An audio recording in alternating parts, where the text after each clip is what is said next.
Good evening, everyone. Ningabi and Angikwa Nindishnakas, Mangdodam.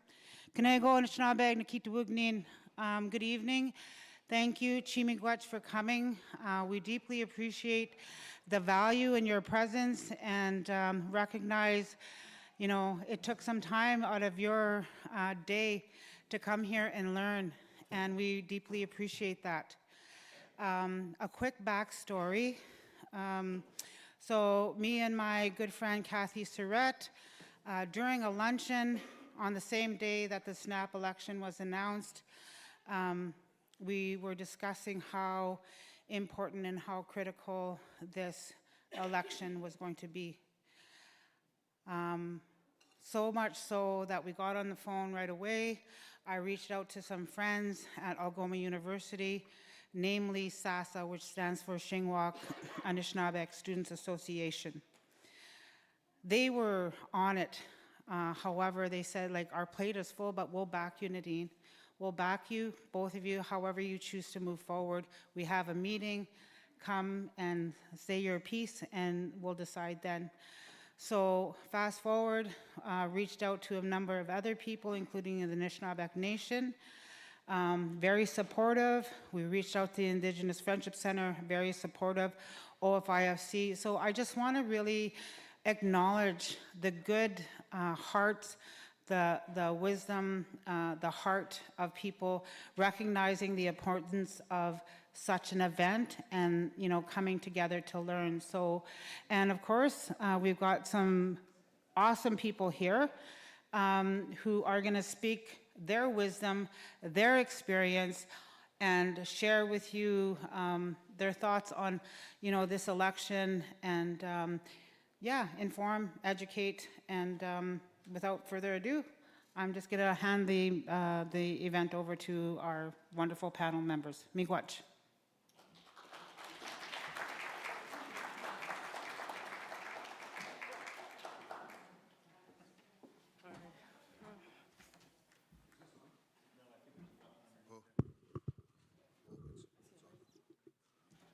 Ben? Oh, Miigwech. It's we have another leader here, Robin Eshkabach. Yeah, for the Green Party. If you want to come up, please.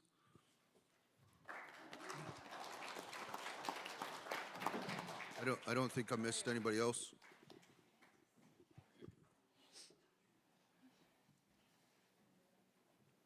Does Dean want to use a mic for the prayer?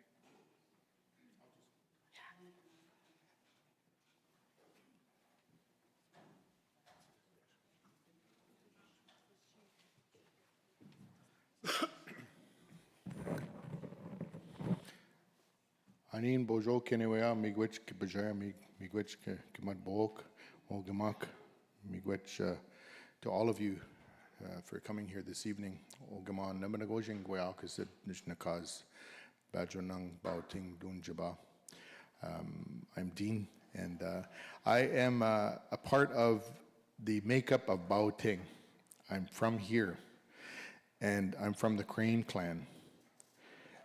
Our people have been here forever and a day, and we've watched how our promises to the Creator have been impacted in many ways. And we've always been mindful as a people in regards to that inheritance. It's an honor tonight to take this Sema to help us remember and to help me remember some of those things that we need to be mindful of as we watch carefully how our visitors are conducting themselves on our lands. So we say, Chimigwech Kajam Nado. Thank you, Creator, for having us here, sitting with you this evening, gathering with you, the leadership, some of our leadership, some of those that are standing out front, some of those that are actually going to be joining the front lines and putting themselves out there. So miigwech for doing that. I also want to say miigwech to our ancestral leadership, all of the leadership in this area that never lost sight of who we are, including what we've always promised and we've never relinquished as a people. We still have incredible, beautiful lands that we're in charge of. We still have our language. We still have our law. We still have our people. We have our way of life.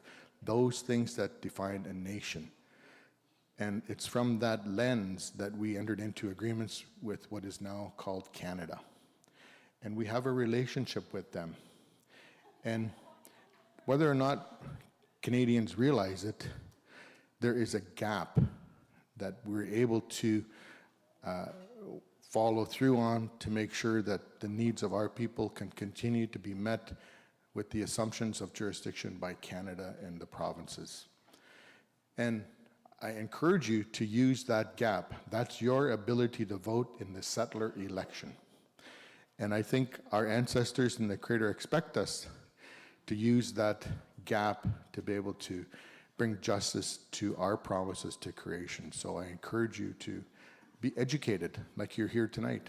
Find out who you might support that would be aligned with some of the promises we as a people have to continue to fulfill. So miigwech for the sema, miigwech gajamnado, miigwech for that smudge to clean us off so we have a good mind this evening. And we pray that we can continue throughout this evening as we make a plate for the feast with our ancestors, as we engage in dialogue, that we can do that in a kind way.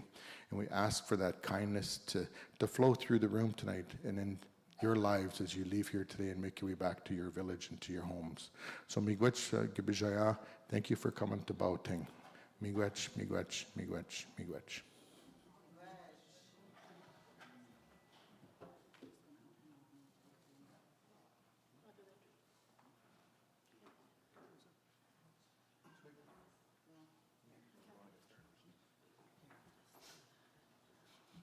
Okay, so at this time, I'm going to direct everybody to our Anishinaabe speaking panel here.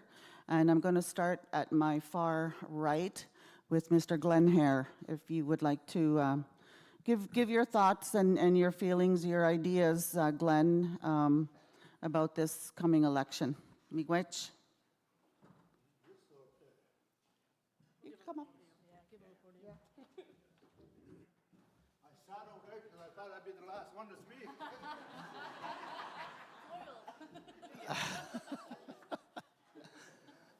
Oh, miigwech dikit keni kiwik me gonjenda keget chige go no go me go he but one jebsing enjbaing mi jende geni anjik kidi anjik kwet ma we do kagi ananga nimne gai gi kenzina ejebak zagji wanda ke wapski ejgo bembes jeknango wagi makiat ge Keen guy we go see now the name David Nishnabe.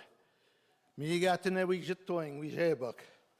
Me this is no water got 1,000 young getting in Bangish. Get this gangoba. So good day everyone. I just want to say thanks to Nadine. Where is she? There she is. I guess she was listening at my workshop at language conference and she roped me up to be here tonight.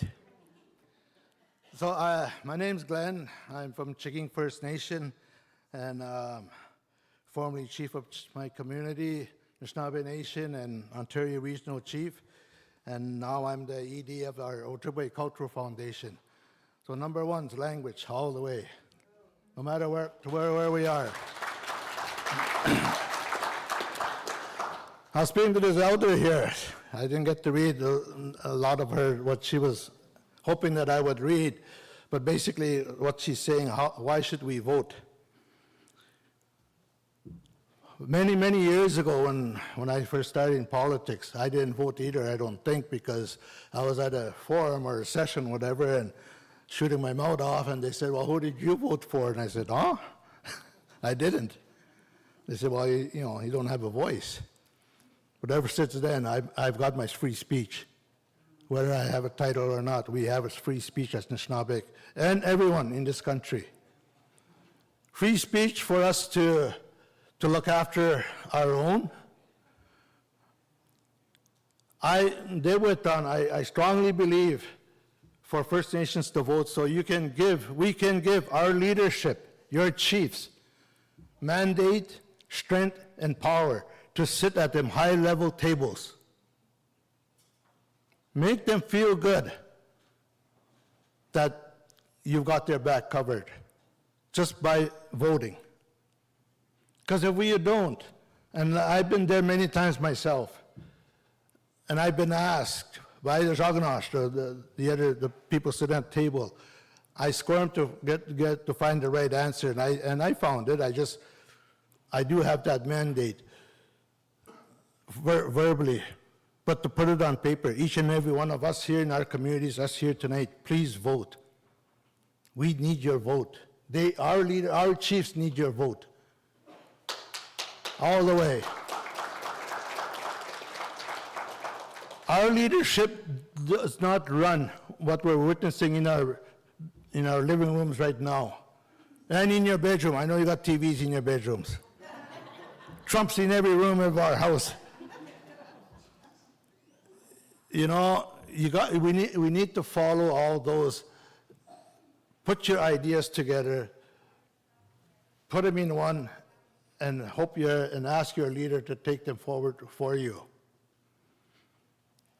There's so many things right now that's on the table. And I look at that pamphlet or that 3-4 pager that's out there. You must have grabbed one on the way in.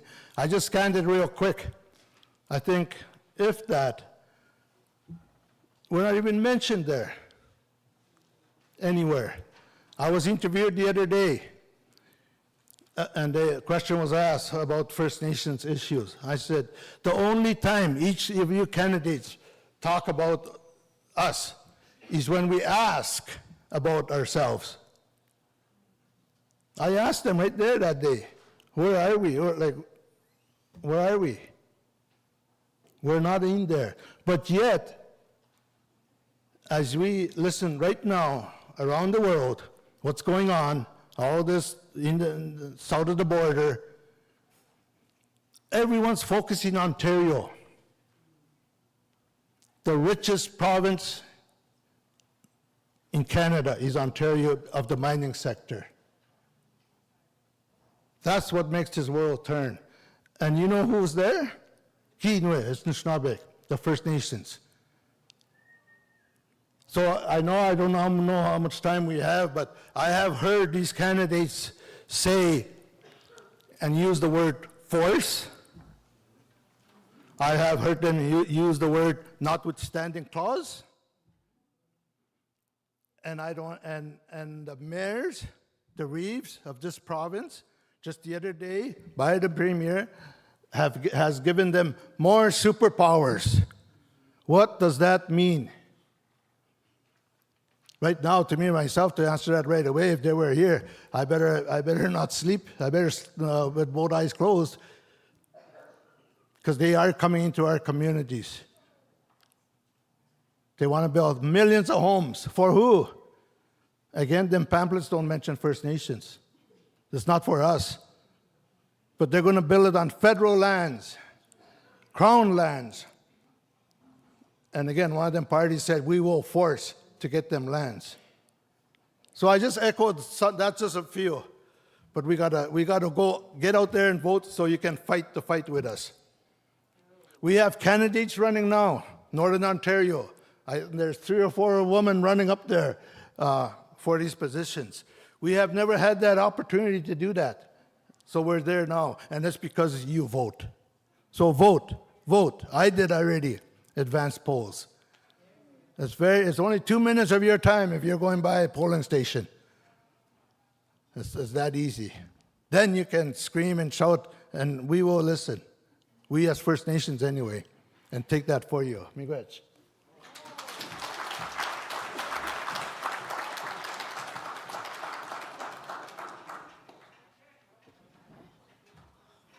All right. Thank you for that. Robin Eshkabak, can you come up and also give your high-level remarks on what's going on politically?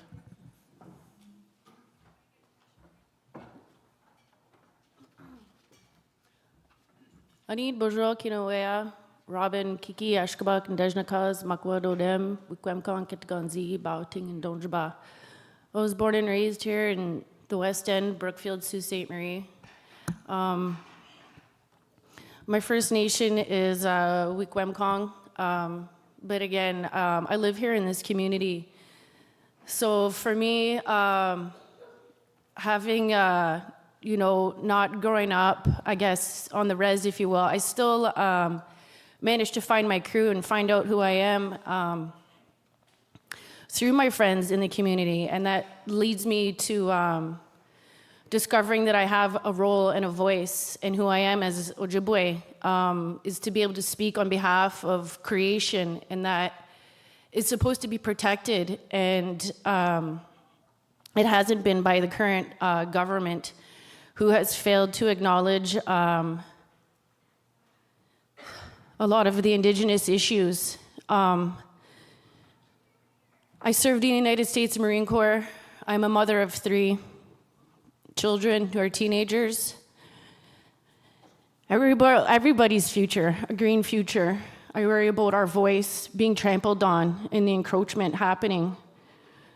With the development in the Ring of Fire, I don't believe should go forward without our voices being at the table. But currently, right now, with 35 First Nations not having access to clean water, it's not acceptable.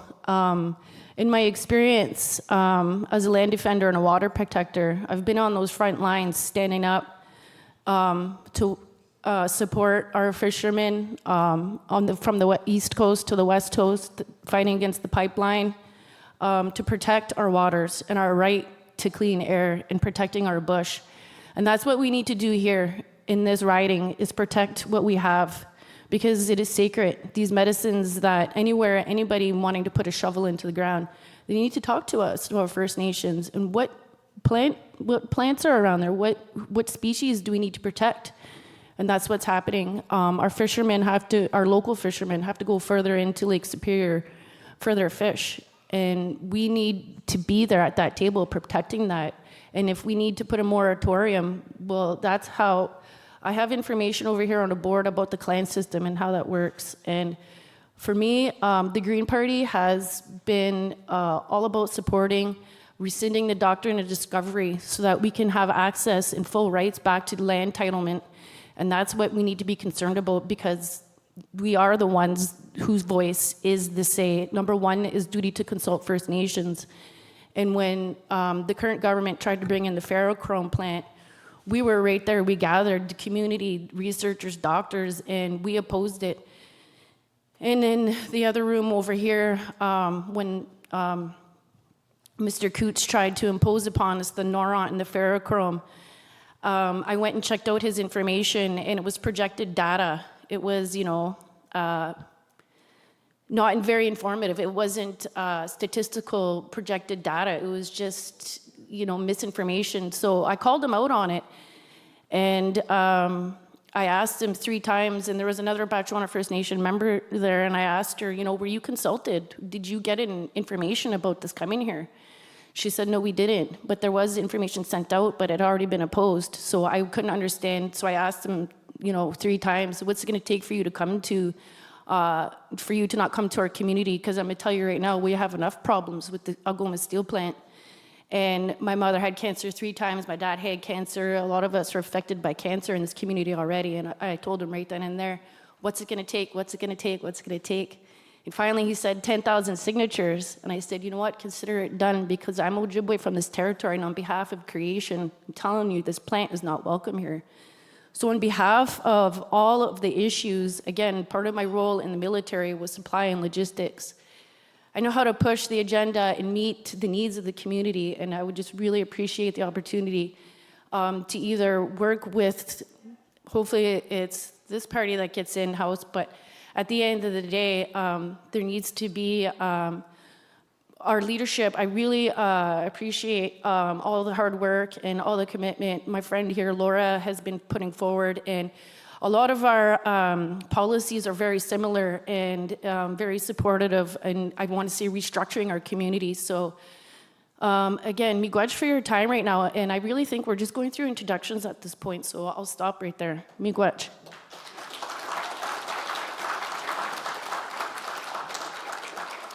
Thank you for that, Robin. I'd like to invite up Scott McLeod next.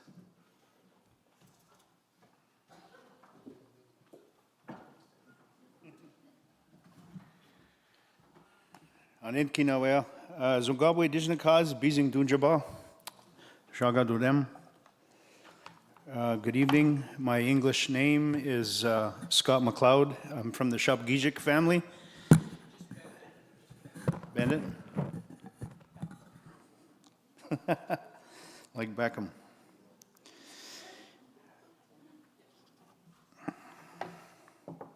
So I'm the former chief of Nipissing for better part of a decade, and most recently became the Lake Huron Regional Chief for the Anishinaabe Nation.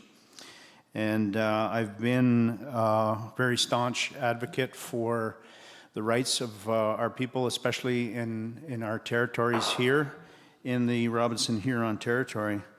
So I want to start a little bit of history, if you bear with me. I won't try and take up too much of the time because there's a lot of people here. But the Treaty of 1850 and treaties in general have been the foundation of this country. And the reason for that is, the biggest reason for that is settlers came here with nothing. They came here with nothing. No land base, no resources, no economy, no tax base, no country, no Canada.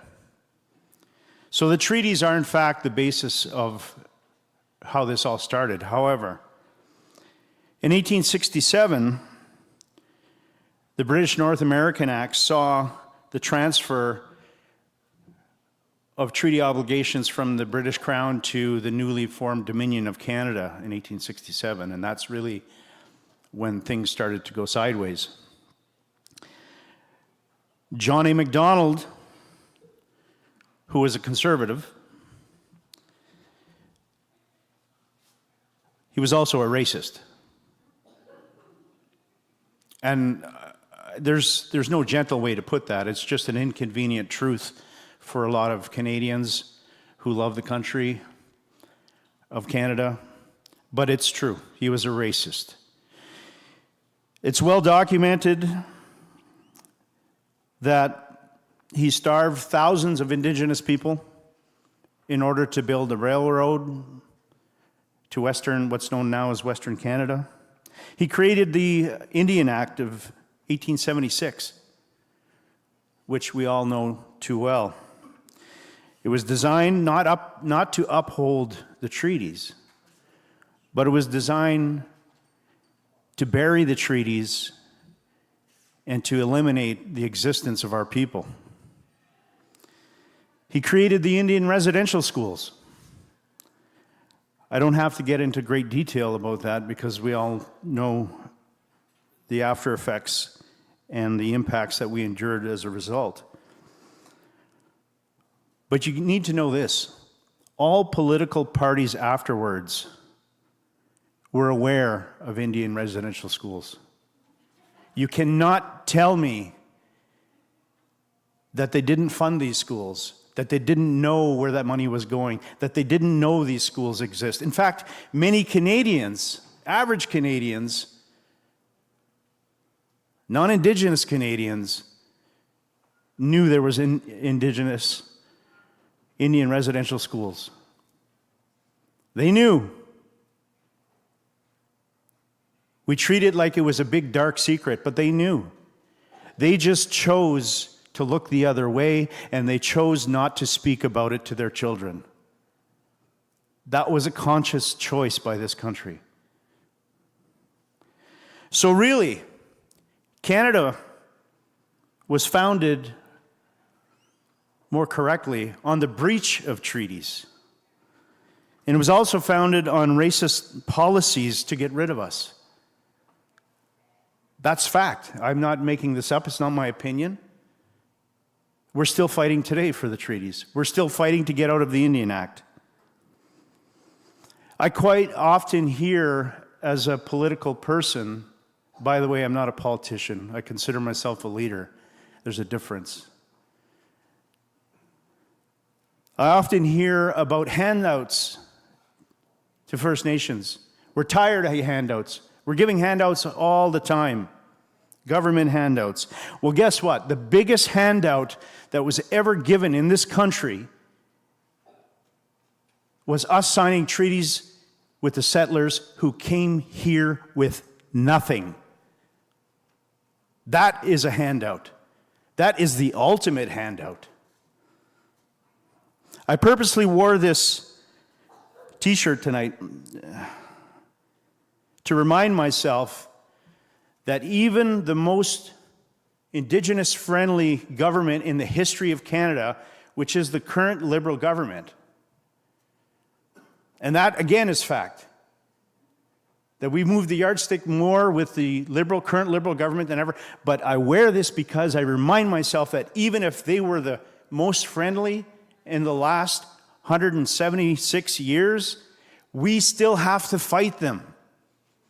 At every corner, we have to fight them. I hear often, and I don't blame First Nations people when I hear them say that, why should we vote for them? It's not our government. It's a colonial government. And I agree. I agree. However, we must look at this as an opportunity to choose who our treaty partner is going to be. Not our prime minister. It's not our prime minister. We're choosing a partner to uphold the treaty that hasn't been upheld since the day it was signed.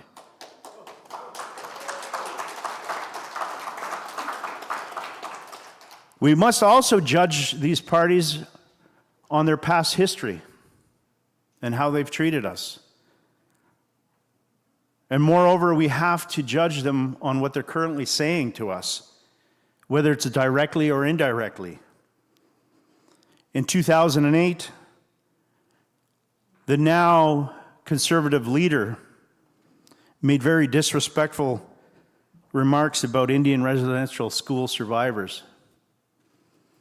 How they needed to learn the value of hard work instead of receiving compensation for the harms that were done to them as children.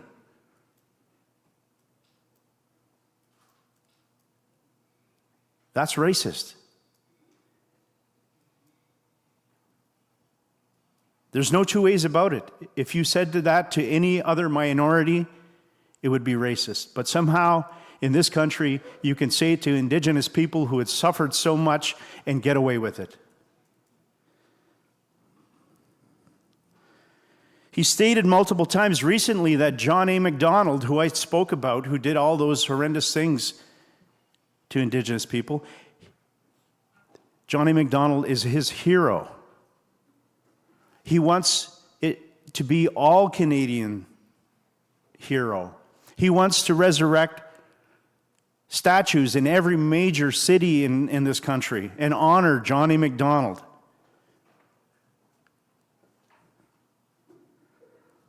He boasts about First Nations in the North, who are happy to hear him talk about promises of prosperity with mining and development in the resources.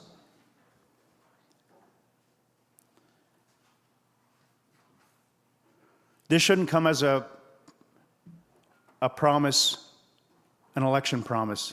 This should be common practice. You can't promise somebody something that they already own. It's ours. The promise was that we would share it. Indigenous people in this country only make up 4%. 4% of the total population. I would hazard a guess that the privileged people in this country make up well over 3/4 of the population. When times are tough, privileged people will vote to save privileged issues. They forget about us.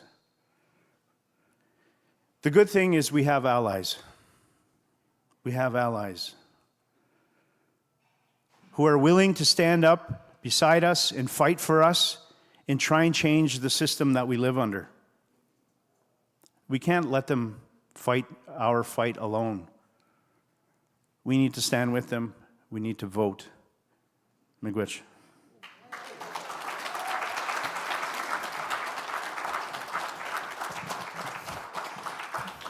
You can probably tell I'm from the South. I don't want to interrupt nobody. But with that, can I please have Chief Karen Bell come? And just for everyone know, I'm going to try my best to keep to 5 minutes. However much that means by the end of the day, I apologize. But I'll try my best. Miigwech, I don't think I'm going to take 5 minutes. Ani Bojo, Kinawea, Nimki, Anaquet, Kwe, Nokomis, Kokam, Jijak Doram, Kataganzibi Ojibwa, Ojibwe Andel. Good evening, everyone. My English name is Karen Bell. I'm currently the elected leader of Garden River First Nation. Halfway through my term, another 2.5 years left for my term to be completed. I do want to welcome and recognize all our visitors here this evening, as well as all the people that reside here in Baawaating. I also wanted to acknowledge the table and the people that have been brought here by their own volition or by other means to participate in this discussion this evening.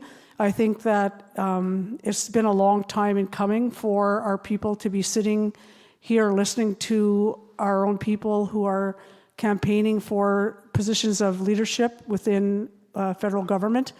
I think that also as one of the leaders in one of the larger populated nations, that we need these people at the table because as we drive forward and we try and push our issues and our platforms forward, we need allies at that federal level. And these are the people, hopefully, that are going to be in those positions to help guide us and navigate and advocate for us when we're going to those political levels with the external world. As the current elected chief of Garden River, I can say that in my travels, it is important and very imperative that our voices are heard, excuse me, and that throughout my term, I think that as time has evolved, that people are now understanding that Indigenous people all across Canada are not going away. We're here. In fact, a lot of our issues and our platforms that we're bringing forward and today is the landscape to do that, and that we are now creating spaces and platforms for people to feel safe of Indigenous descent to come forward and not be intimidated by the majority or the major portion of the population. Like you heard from Chief Scott McLeod, that we were here originally. We were always here. We knew our places. We knew what we were doing. We were stewards of the land. We were not in a position of feeling like we were owners or entitled. We all had our places. And somehow, some way, as generations progressed and moved along, we kind of got pushed into a corner. But as time has evolved, we now are moving forward and we are standing forefront with our settlers and our allies to say, yes, we're here, we're not going away, we have issues and our issues need to be recognized today, not tomorrow, not in 15 years, not in 20 years, but today. I really appreciate the people that are here today to listen to our prospective people that are going to come forward and hopefully speak for us one day as we're moving forward. I think that this platform is an excellent way, and I really commend the people that brought us all here this evening to push us into these places and spaces where we can voice and be part of those voices to bring forward. I think that, you know, you people this evening dedicating your time to come and listen to people speak on those platforms and scopes of work that they plan on doing is very important because it shows an interest for Indigenous people that yes, we want a voice, yes, we have a right to vote, yes, we have a right to be here, and yes, we're going to keep pushing ourselves forward because the government of Canada is certainly not listening and hasn't listened to us, so now is the time for us to move forward. I also think that with these people, we're going to get our voices heard, and we're going to be in the forefront. We're no longer going to be standing in the background listening to everybody. We have educated people. We have people that have moved forward and said, we are going to be educated. We're going to learn that system so that we can be part of that system, because for so long we were not part of that system, and now we are. As a descendant of Chief Shinwalk, he had a vision way back in 1850 that his people would someday, somewhere, somehow start getting back into the forefront, and 175 years later, here we are. So he had that vision, and we're going to propel his vision to keep moving forward. Our people behind us, all of our young people, the 7 generations coming forward, they're going to get more assertive. They're going to get their voices heard more. They're going to put themselves out in the public and say, look, I can stand toe-to-toe with any official, with any other person in this country, because I have a right to be here, just like anybody else. In fact, I have more of a right to be here because I have nowhere else to go. I'm not an immigrant. So with that, I would like to say Chimigwech for listening to me, and hopefully you have a good evening listening to the rest of the panel, and especially the people here that are running for their positions. Miigwech.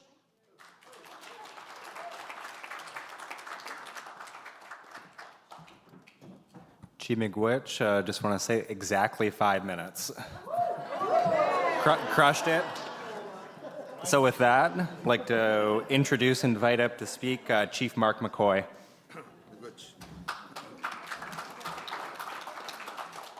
It's a tough act to follow by 3 or 4 great speakers. So anim bojo, ogama ganuni nina desnakas makwadorum Baawaating Dunjaba, and Chief Mark McCoy from Baawaating First Nation. It is an honor and a privilege to be here with you this evening. On behalf of Baawaating First Nation Chief and Council, as always, I'd like to welcome you all to our beautiful traditional territory of Baawaating, place of the Rapids. I'm here today in support of the recognition of the vital role that First Nation leaders, organizations, and grassroots citizens play in shaping the future, not only of our communities, but of our country. As we approach the upcoming election, I'm committed to being a part of this collaborative effort to engage, educate, and mobilize our people by ensuring our nations are represented. Our First Nation members have a voice, and it needs to be heard. With that being said, we need to encourage our communities and our members to get out and vote. Also, we need to educate ourselves as to what the party's platforms are, what are the issues, what is the party's track record in the past with regards to Indigenous issues, as Chief McLeod said. There are some other questions. These are some of the questions that we need to be asking ourselves. The leadership of BFN believes in the importance of raising awareness and encouraging voter participation amongst our First Nation communities. I look forward to the important discussions ahead and believe in the mission set out to amplify community voices through unity. In closing, I had to scratch some of my little speech out because it was covered already. But in closing, I would like to thank Nadine, I'd like to thank Kathy, and anyone else involved in planning this grassroots gathering. Miigwech for your time, miigwech for your leadership, and miigwech for your commitment to our people. Oh. Yes, get out and vote.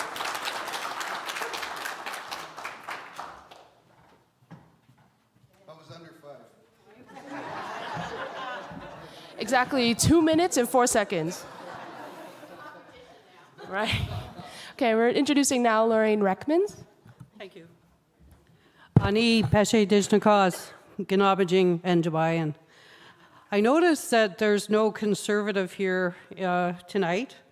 And I have to say, as probably the first Indigenous woman on the ballot in the Algoma Manitoulin Kapuskasing election, it was typical that the Conservatives wouldn't show up. And I remember one year I ran against this guy named Ray Sturgeon.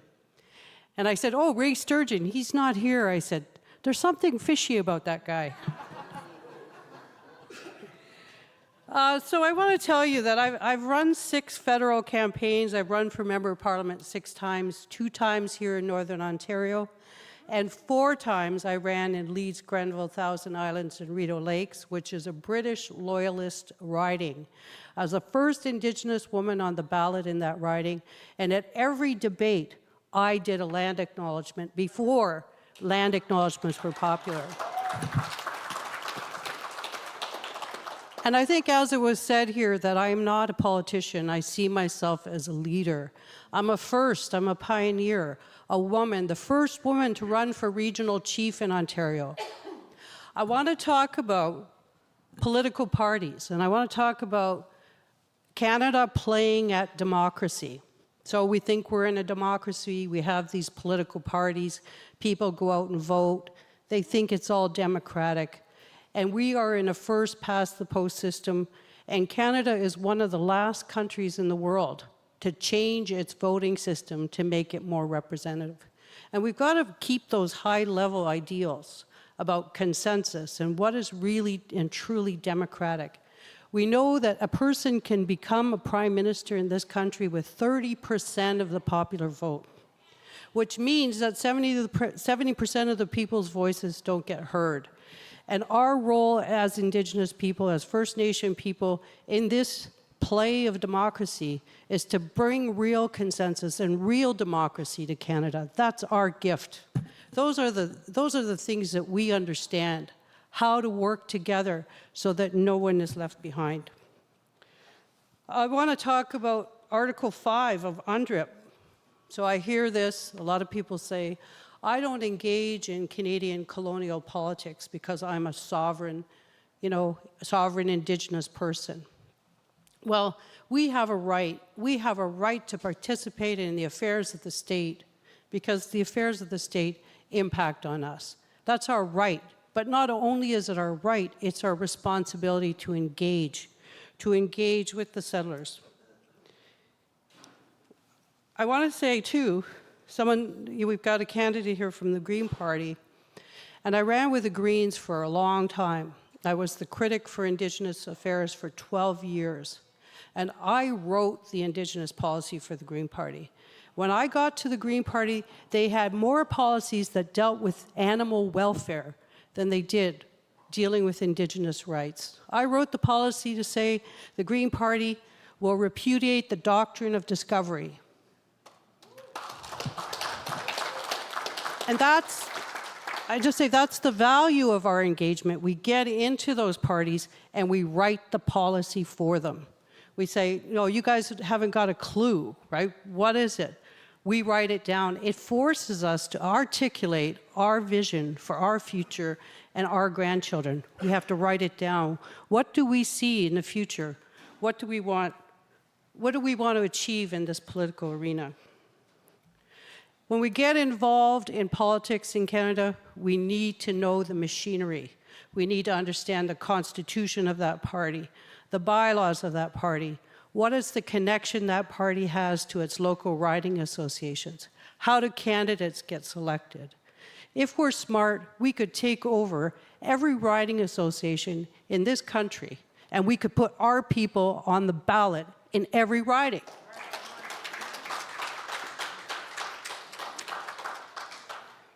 So in this election, there's a lot of stuff going on. It's one of the most critical elections, I think, in the history of Canada. But there's something strange afoot. There are a lot of appointments being made. Local riding associations are being bypassed, and candidates are tapped by the leader. And that's something else that we need to understand and we need to push back against, because Canada talks about how their democracy is in decline with foreign interference in political elections. They are actually shooting themselves in the foot by bypassing the local grassroots democracy. It is undermining the democratic process in Canada, and the EDAs have to be strengthened. So I think the leaders have too much control. The leaders in the political parties have too much control.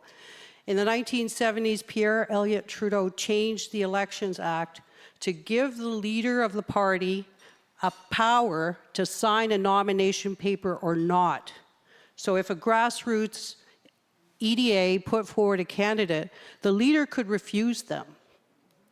And I think we've got to look at the Elections Act. So not only do we have to participate in the elections to put forward candidates, write policies, but we've got to push for amendments to the Elections Act.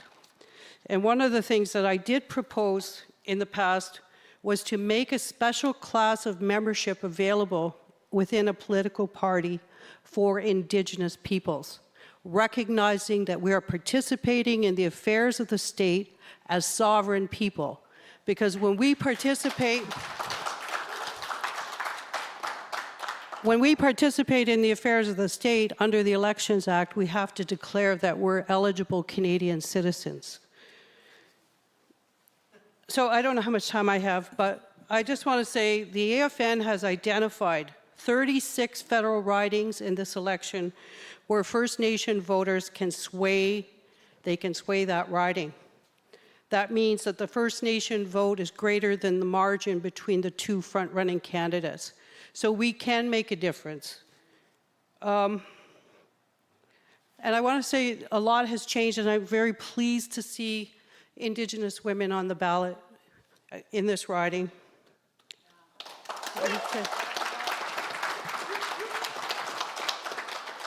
And when I started out in 2008, Elections Canada gave me the riding maps, and the First Nations were not even identified on the riding maps for the federal campaign. And I was the first person to knock on the door at a house on Thessalon First Nation, and they said, oh my God, nobody has ever been here in the history of federal elections. It's the first person. And I argued with Elections Canada to put the First Nations on the map so that they would be canvassed in the vote. So anyway, I think I'll leave it there, but I just want to say that maybe we should have, this should be a continued forum, that we should really talk about the nuts and bolts of Canadian politics, that we should talk about political parties, how they operate, what is the machinery that they are using, so that we can hijack it. Miigwech.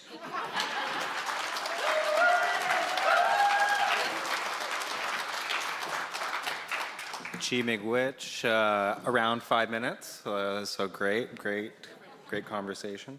I'd like to introduce our, I think, final panelist here, Laura Mayer. Please come on.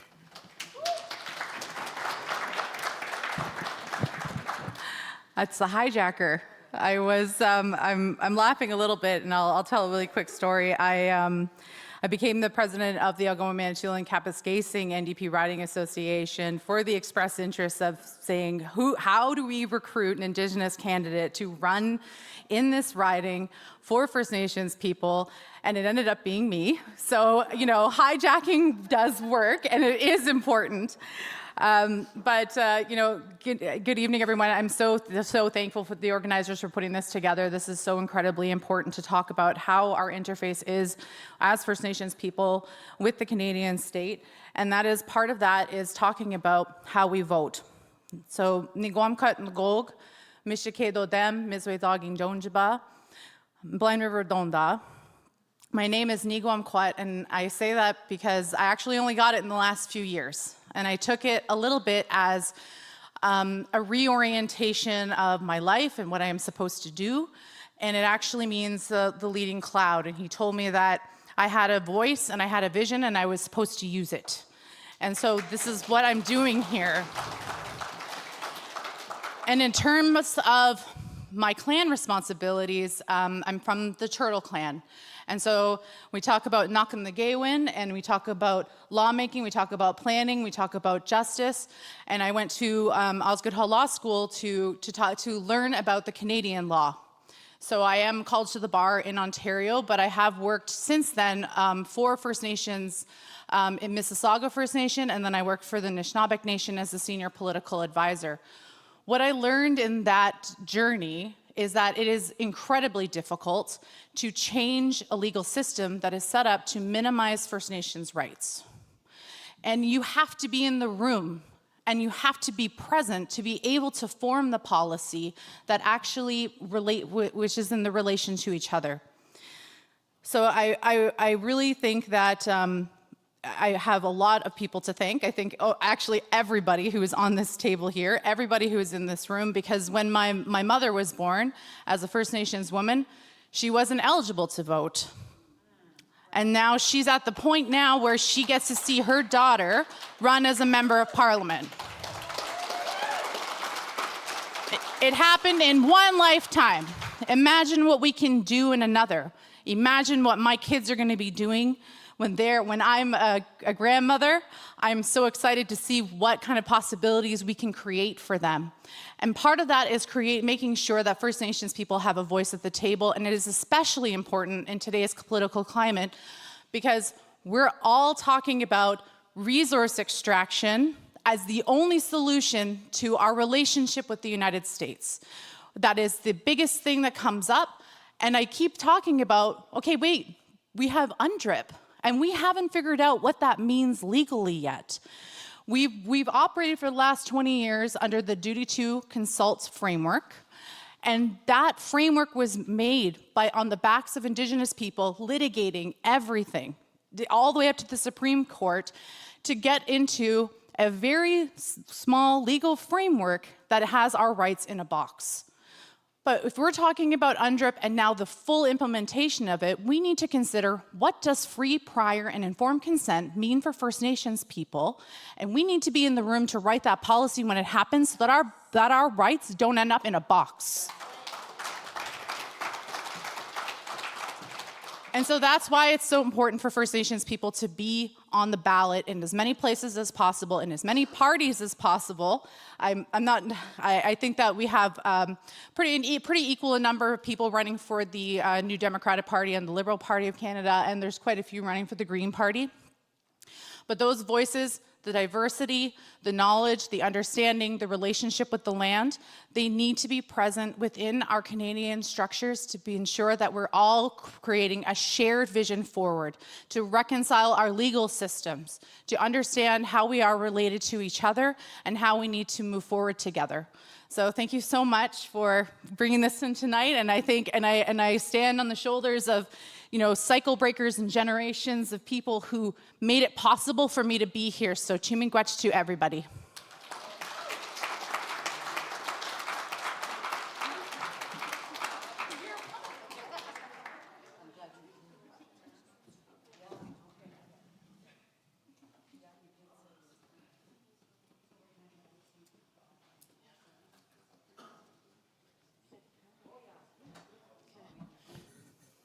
Your Southerners back up here, but I'll keep it short. So as you can see, thank you to the panel for opening up the discussion and the forum. There are mics in the room.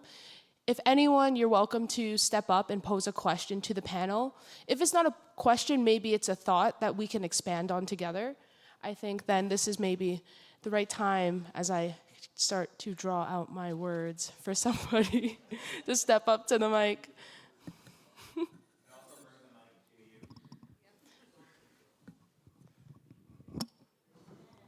It's on? Oh, yeah. Yeah. You could put Daniel to work. He's also from the South, so he'll come to you. So Daniel, you grab the other mic. For those who, does anybody have a pressing question or any comments to add to our leaders? Of course, I have a comment.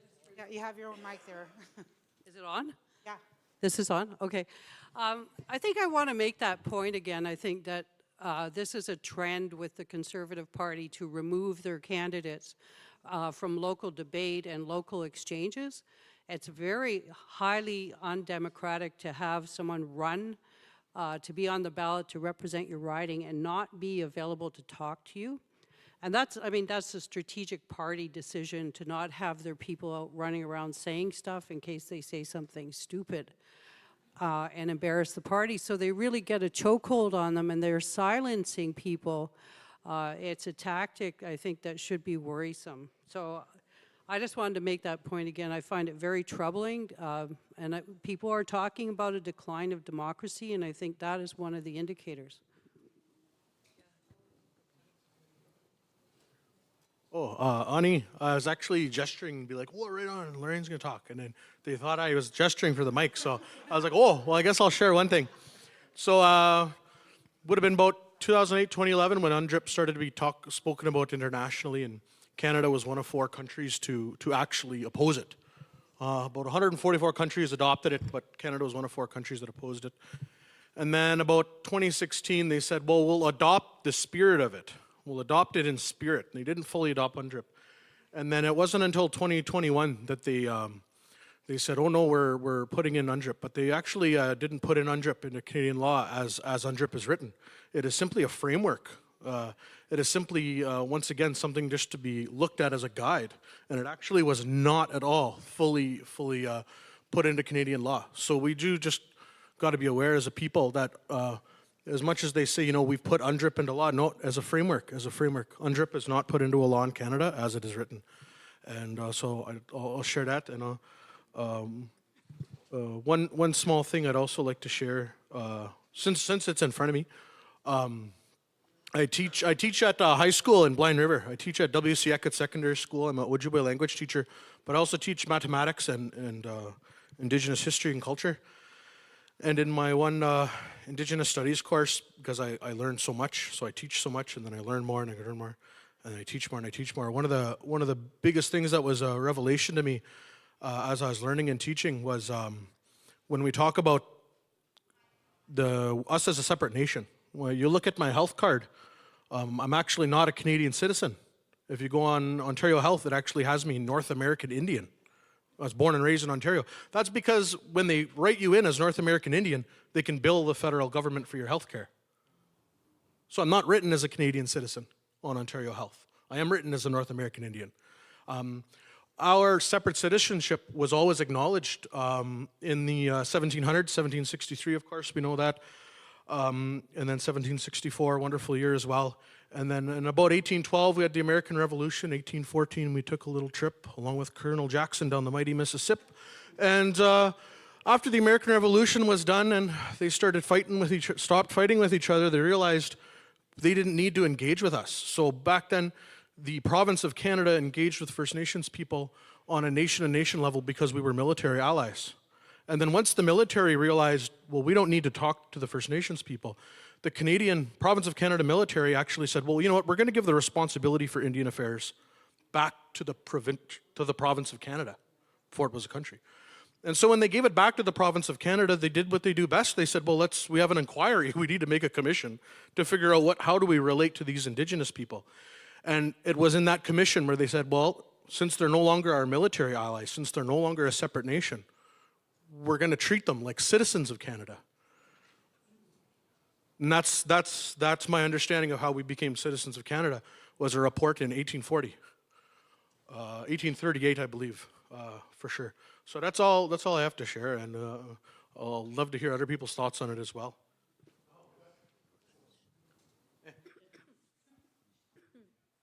Does anybody want to respond to this gentleman's comments or add to it?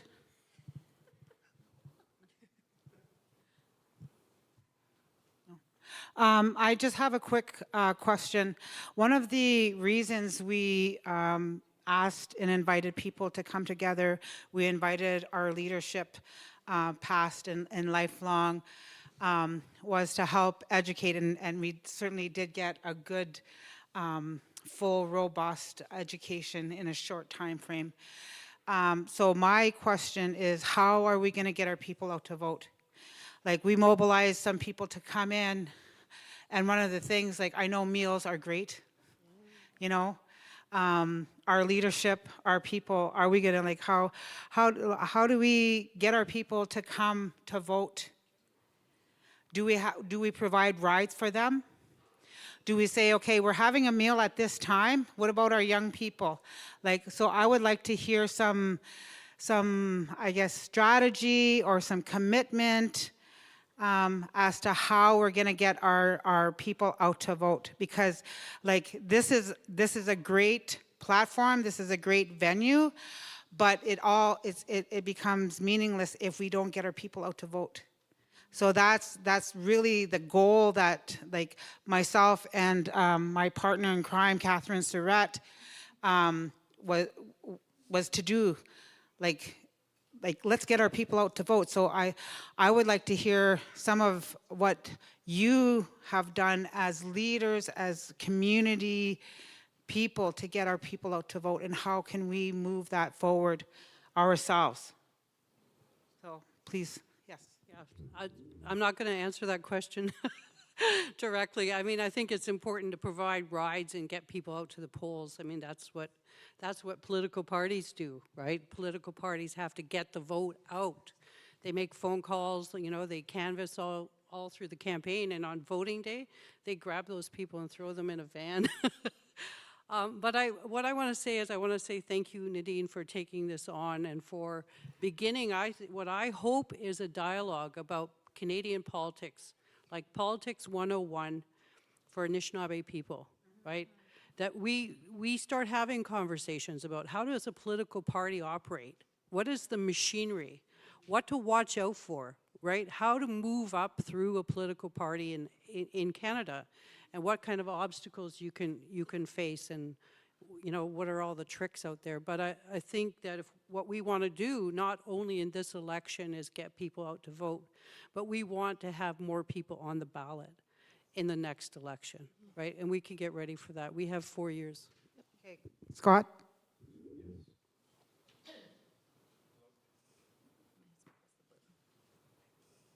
Press the button.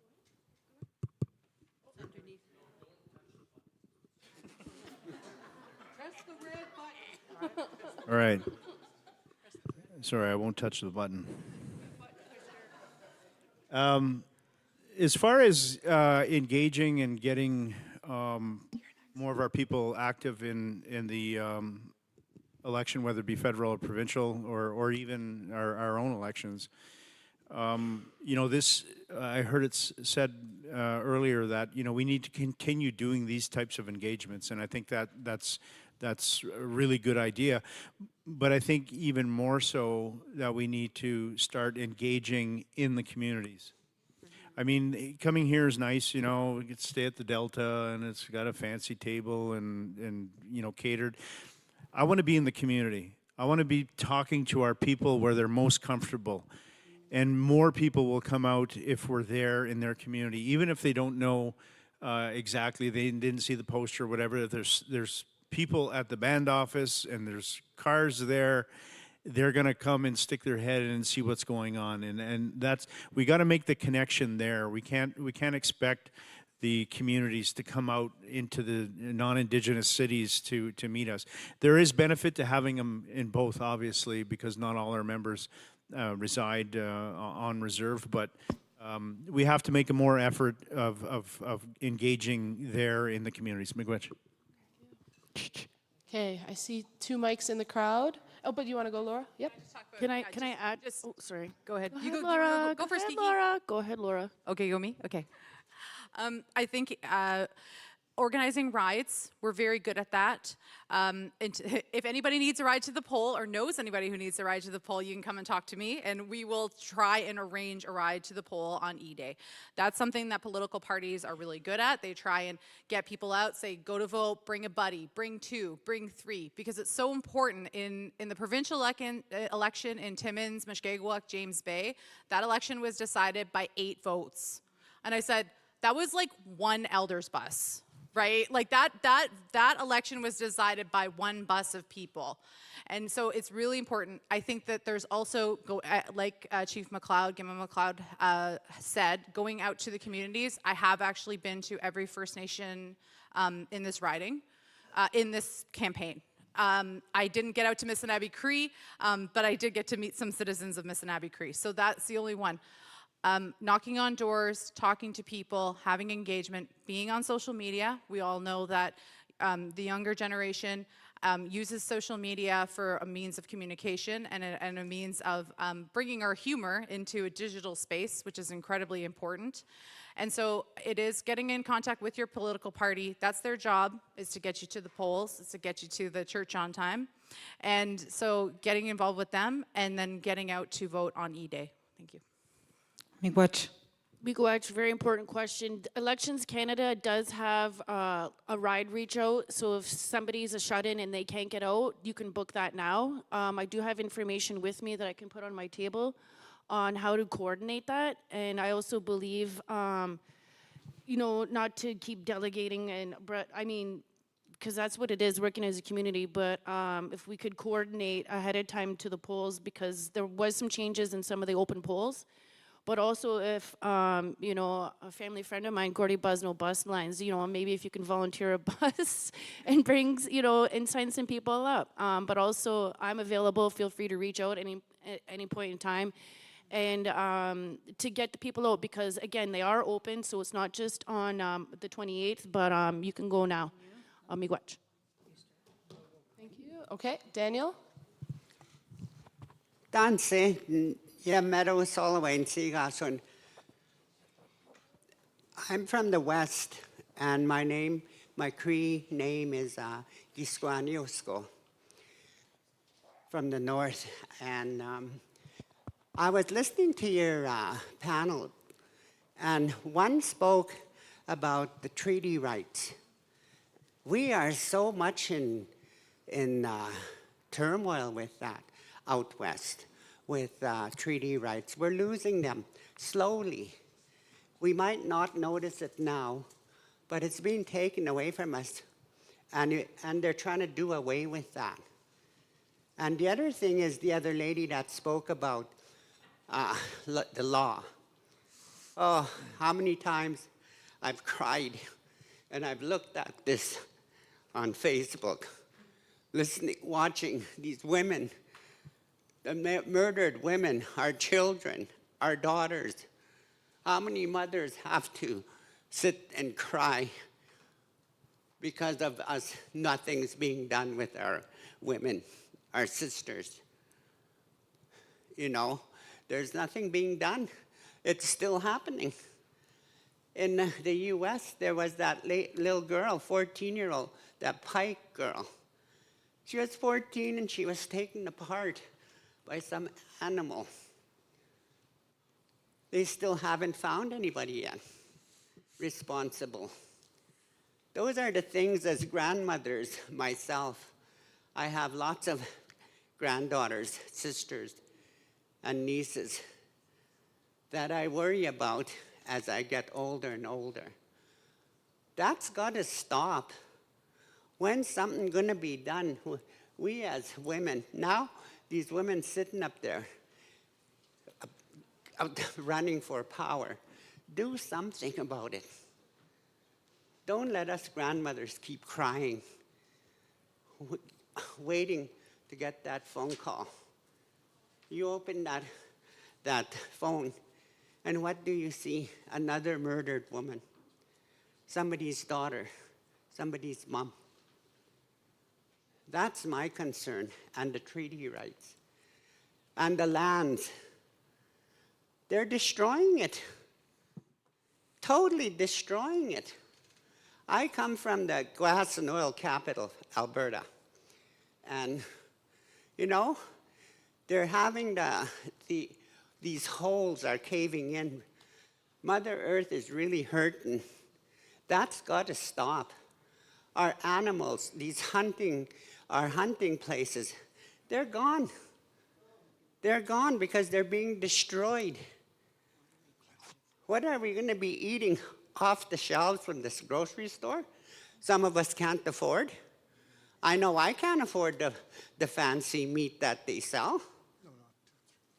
Not on a pension, you can't afford that. And the steaks I eat are from the wild.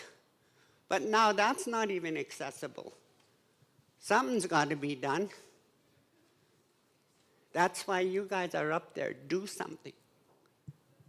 Say hi, hi.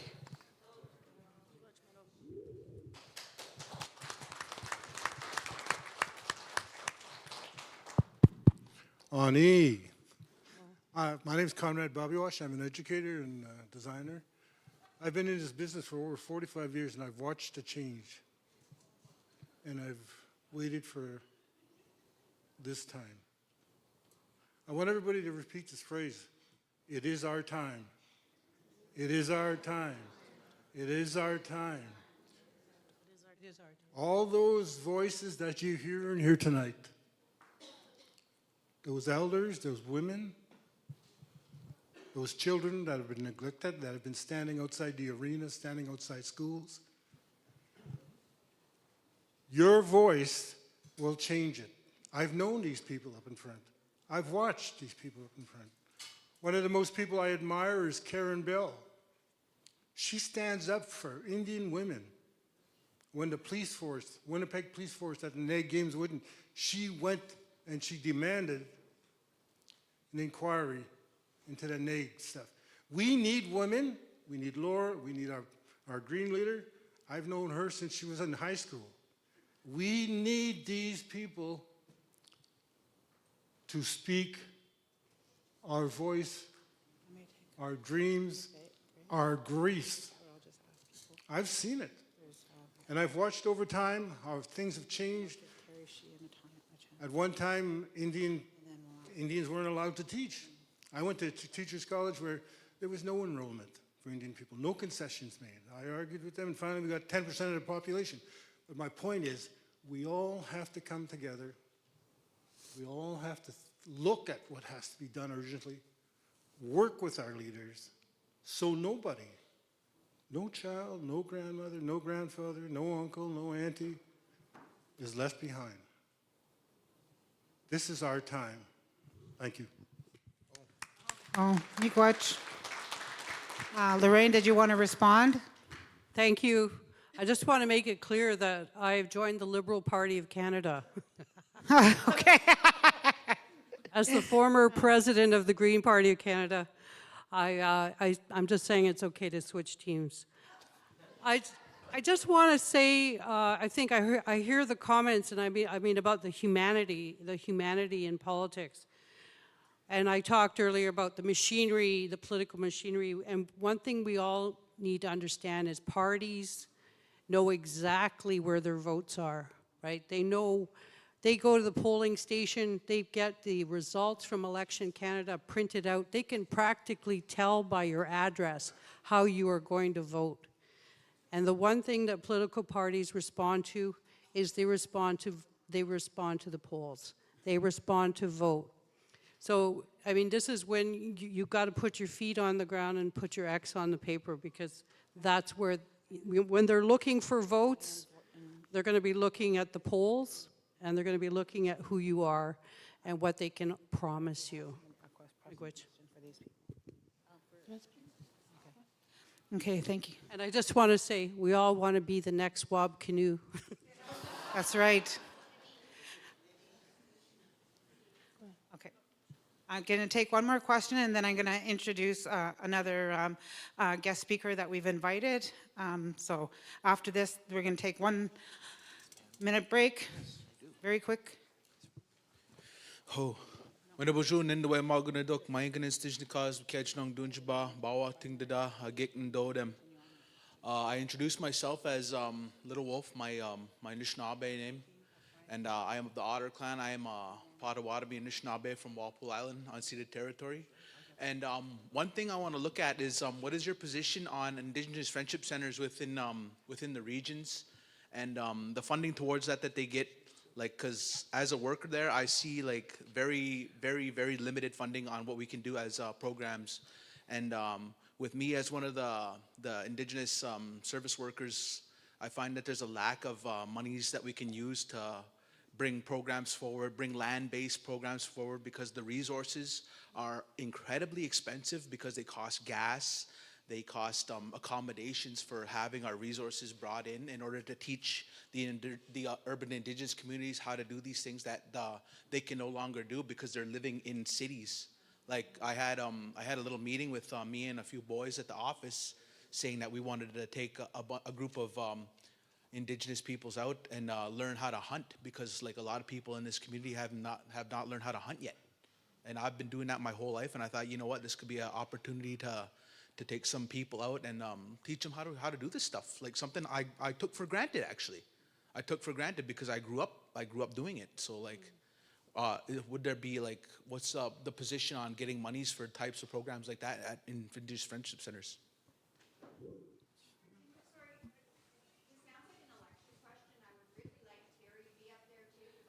Okay, we'll moderate the meeting. Just give me 1 moment. The lady, what's her name again? This one here. What's your name again?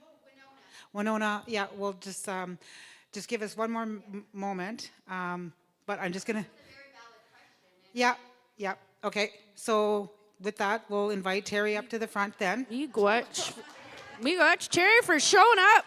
But before the current MP speaks, I think the members on the panel should have something to say first if you want to have a response for a shot at it. Miigwech, while if I he can warms up to it.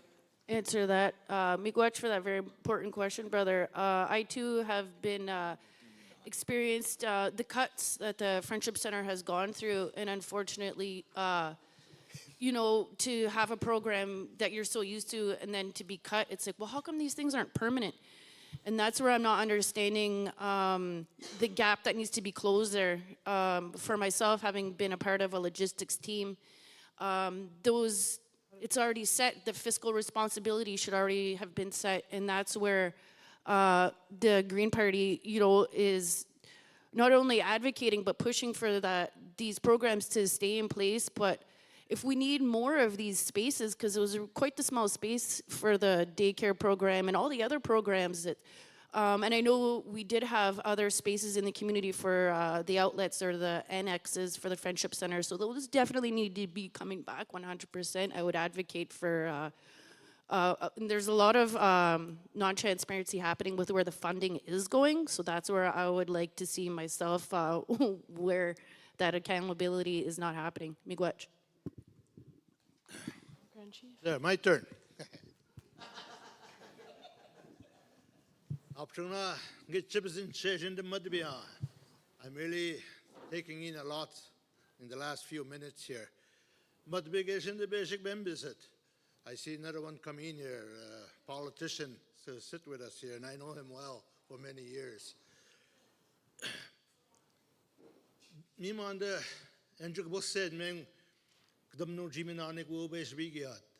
We're here to find out how we can get our kids and all of us why we should go and vote. I'm not bragging for where I've been and what I've done, but I'm going to share with you what I have had to put up with in my 39 years. And it has not been easy, but I enjoyed opening the voices from each and every one of you in your communities publicly at these big tables. LGBTQ2 plus people. They are somebody's sons and daughters here. Them high tables do not feel for them like I do. I know that for a fact. Homelessness. The PC, Polyev said, that he will do the notwithstanding clause to deal with homelessness, and that's force. The last time the Prime Minister used the notwithstanding clause in Ottawa and them big trucks, that was the worst move he could have did in forever. And now it's okay for him to do it on our homelessness. Our people that carry AIDS, that live with AIDS. I went to their assemblies, annual gatherings. I hugged them. I partied with them in their conferences. They are just like us. But yet no politician will not come into the same room with them. They won't. They just won't. So, murdered missing woman. When that first came out, I forget what year it was, the lead story, I waited for this to be public. So I took the bold step. The lead story was from one of our women, mom who left 5 kids behind and her family who got murdered. My first story, her story was in Thunder Bay. That's what kicked this off. That's what kicked that off. This is why we have to vote. You talk about reconciliation, I'm tired of it. Everyone's tired of it. Every time something comes up in front of the government, oh, okay, we should talk about reconciliation again, let's regroup again. No. We want to see reconciliation, not talk about it. Here's a good one. Whoever's here tonight of the candidates, take this. This is Bill 12, Bill 212. Basically what this is a bill for our people. It has had its 3 readings at the Senate. 3 readings, and it was reviewed. It was on its way to the floor, and then Ottawa went crazy last June. To this day, nothing yet. So this bill is dead. And what this bill means is it's a federal reintroducing barriers to Reintegration Act. Our elders, please allow me to read one paragraph here, and you will get what this paper reads. For example, what the meaning of this bill is, an elder who once at the age of 16 or 18 in the late 1960s and 70s, I'm one of them, who got into a fight perhaps after consuming weed or beer or even a combination, is arrested and charged and held. He may not have even understood the system, but is told if you plead guilty, you will be out in a week. Since that day, he becomes labeled as a criminal, and all his adult life carried a criminal record. This criminal record prevents him from being an equal in society and even getting a job, and even to donate, put your time in to help out somewhere. We're not allowed to do that because we have a criminal record.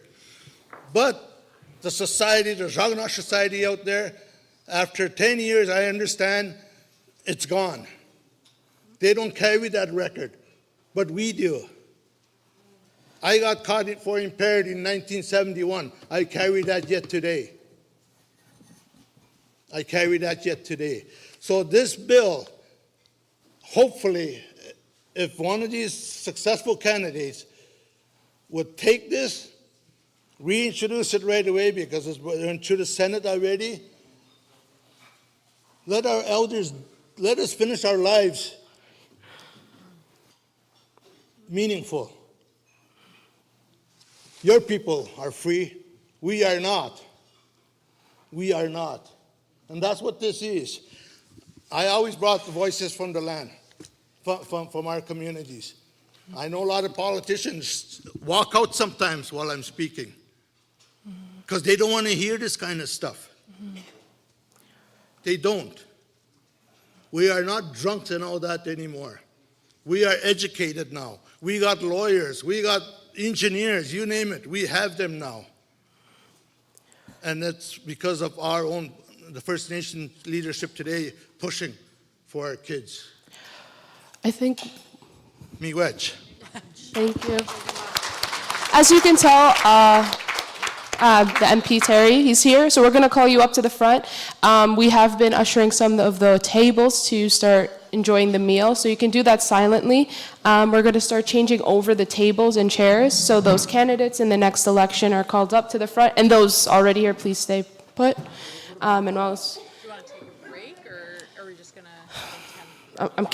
I'm watching the clock. I'll give 2 minute turnover. 2 minutes. Is that working? You can leave? Yes, please.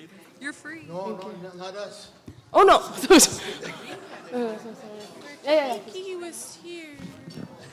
I think we can. Where'd she go? Okay. Well, thank you.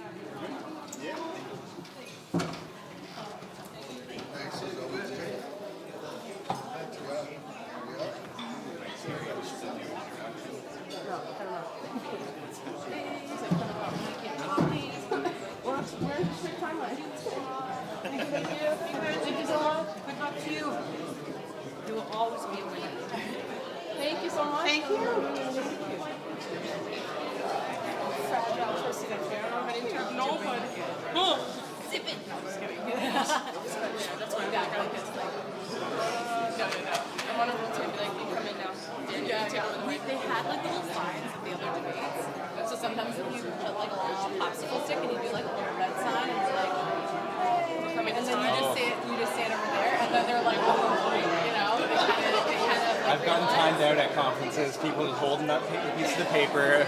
Please stop. Please stop talking. If you need whatever, grab a refresher. Do you need anything? We can also grab something for you.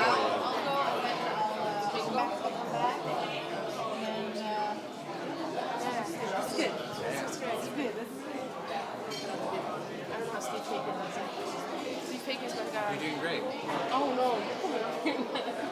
No, I gotta keep on bringing out the mic. I think. What's that? Oh man, I introduced Scott. Oh, it's just Scott. He's the chief Scott. But no, he's so okay, we have 2 minutes. 2 minutes. Because things are I thought it was. It's a couple sections to and then you can say like everybody from just introduce themselves, Terry, just maybe like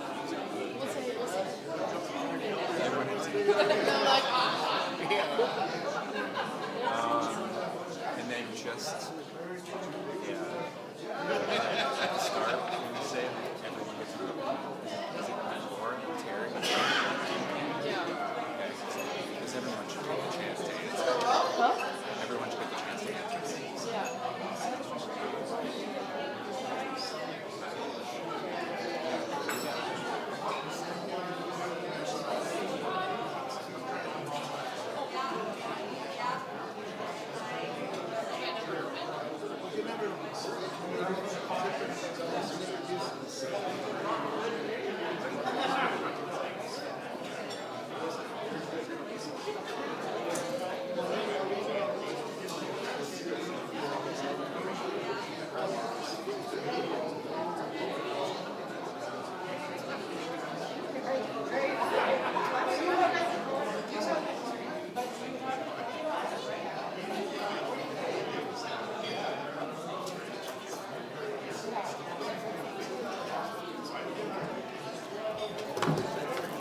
Okay.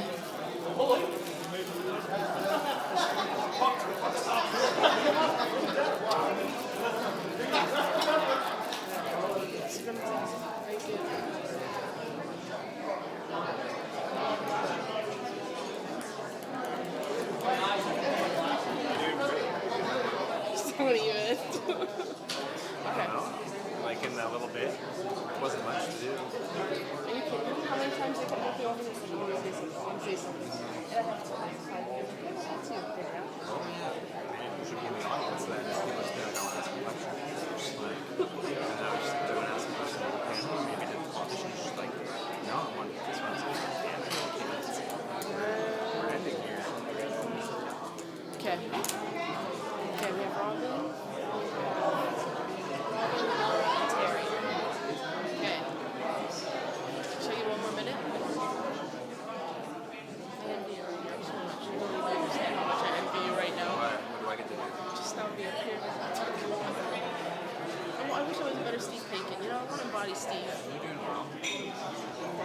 Remember how you had a whole week to prep and I just came to you like, maybe I'll support him starting yesterday. I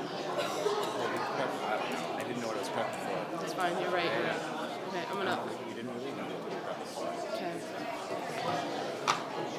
I am looking for Robin, Laura, and Terry. Terry, Robin, and Laura. Candidates.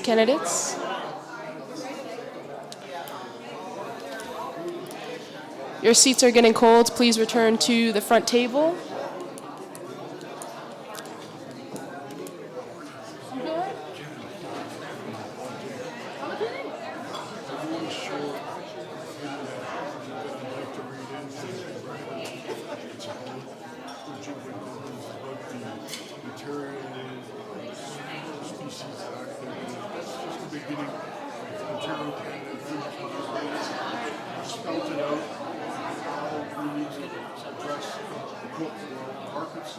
Market certainty for the economy, as well as the Species Act, as most of the projects should be led by us, so that we can govern, we can control species, we can control. I just want to read one other just so that the candidates have something really to think about, something from an honest person. 2 or 3 minutes, but they need to respond to this. how can Ontario override our training? You know, I got the MP right here in government, Terry Sheehan. He needs to be able to respond to this. You can read it.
They're circumventing the federal government. You can send it to yourself. You know how to do your technology that I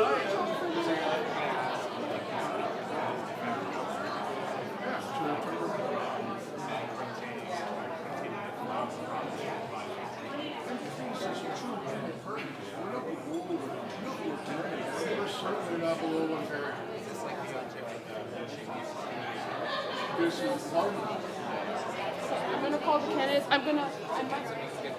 just call me up when you're ready. Okay. I want to watch the hockey game. Oh my God. Okay, hockey's on, hockey's on, hockey's on. Right, I'm in the north. They like their hockey. Okay. Thank you. Thank you. Okay. Everyone. Thank you. Thank you. Terry, Robin, Laura. Laura, Terry, Robin. Viens ici. Please come here. Join me in the front. I beg you. Please. Thank you. Kiki. Join us, Terry, please. Okay. Robin Eshkabak, we need you. We're getting the call. We're getting the call. Yeah. All right, I'm into the mic. Thank you, Kathy. All right, as everyone continues to grab their warm meals, and I hope it remains warm as we continue through the rest of the night's events, we now have the local federal candidates joining us at the front. That is, as some of you already know, Laura Mayer. We have Robin Eshkabak. That's all right? Yes, you did. Thank you. And Terry Sheehan. Before we get into the questions, and I know everyone's eating with their silverware and whatnot, Terry, we can give you 2 minutes to do an introduction to your work, and we'll start with that. So please try and bring the attention back to the front. 3 minutes. 3 minutes. We're so generous here tonight. So, yeah. So, Terry, we're going to keep a tight watch of the clock, though. We didn't definitely let people speak for 8, if not 12 minutes earlier. So, anyways, thank you so much, Terry. Ani, my name is Terry Sheehan, and I'm the current Liberal MP for Sault Ste. Marie and parts of Algoma. And I am running in the new riding of Sault Ste. Marie Algoma, which is all of Algoma, plus Sagamok First Nation as well. And I would like to begin with a land acknowledgement. I would like to thank and appreciate and respect Garden River First Nation, Batchewana First Nation, Métis, as well as the urban Indigenous people that inhabit Turtle Island. Thank you very much for sharing your land with me, Chief Miigwech.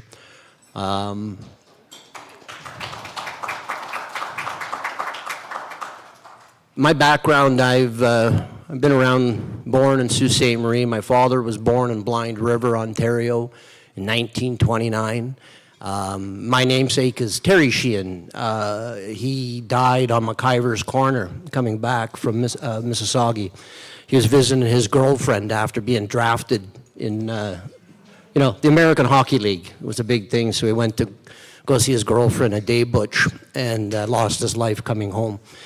So me, I'm married to Lisa, who's here today, Lisa Bradford, and she's a member of Batchewana First Nation, Eagle Clan, and sort of my children, and I also have my sister-in-law too, who's here as well. So thank you very much for joining me and all of everyone else. Me, I'm just an Irish guy. My heritage, my name means peace in Gaelic. Our animal is a dove as well, and so I can tell you that I really appreciate being here and listening, learning, sharing with you. I've been on a journey all my life, learning how to deal in a nation-to-nation way, in partnership with everyone here. I've been honored to work with the survivors of the residential school. You know, one of the first things that happened, and I'll keep my intro short, but one of the first things why I wear my medallion here is I was at an announcement for some funding for Algoma University. Don Jackson had found some artifacts from that residential school, and he was going to start this museum, and you see what it's there today. But while I was there, Shirley Roach came to me, and she had a document in her hand, and it was then called the Anishinaabeg Discovery Center. And it was a vision of the survivors and their children about a teaching wigwam that would be on the St. Mary's River. And, you know, when we first started talking, and at the time I was talking with the people, we made a meeting afterwards, and, you know, talking about, you know, could the federal government fund something like this? And at the time I gave them the answer that the federal government usually doesn't fund these things traditionally in the past history. But lo and behold, I don't know, it was just one of those creator moments when there was a presentation made at our caucus meeting about this new fund that we wanted to get into in funding post-secondary education. So I got on the phone and I called and I said, please update that and get it in. And, you know, it got in, and we were able to get some money to get it started. And then we were able, it was such a beautiful vision. It was such a wonderful thing that, you know, we were able to get a little more money. And thank you to all of you here today that were part of that. It's one of the things that I just wanted to mention in my introduction. And I began my journey then, and I'm still on my journey learning. So I hope to learn a lot from you here today, and to know that I am a fierce advocate, and I do believe in a nation and a partner-to-partner way. We can do so much together. Chi miigwech. Thank you, Terry. Okay, so the format is we will take questions from the attendees, participants. I will give opportunity to all the candidates to respond. I might limit you to 2-minute responses, if not a minute, but minute and a half, you're right. Did you want me to answer that question that was posed from my friend from the Indigenous Friendship Center first? Yeah. And then we'll go over here. Yep. Thank you very much. I'm going to put this like here.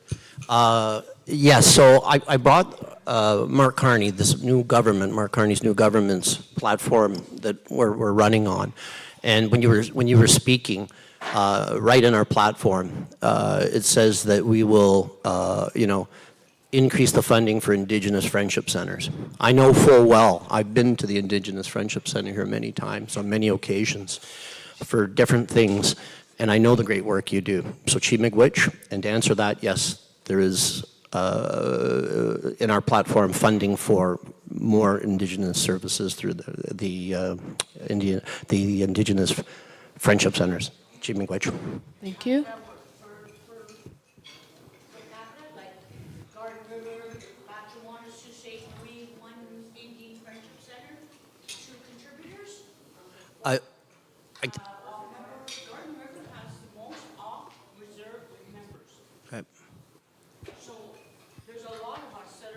Can't make it? I'm okay. We need to hear my voice isn't loud enough.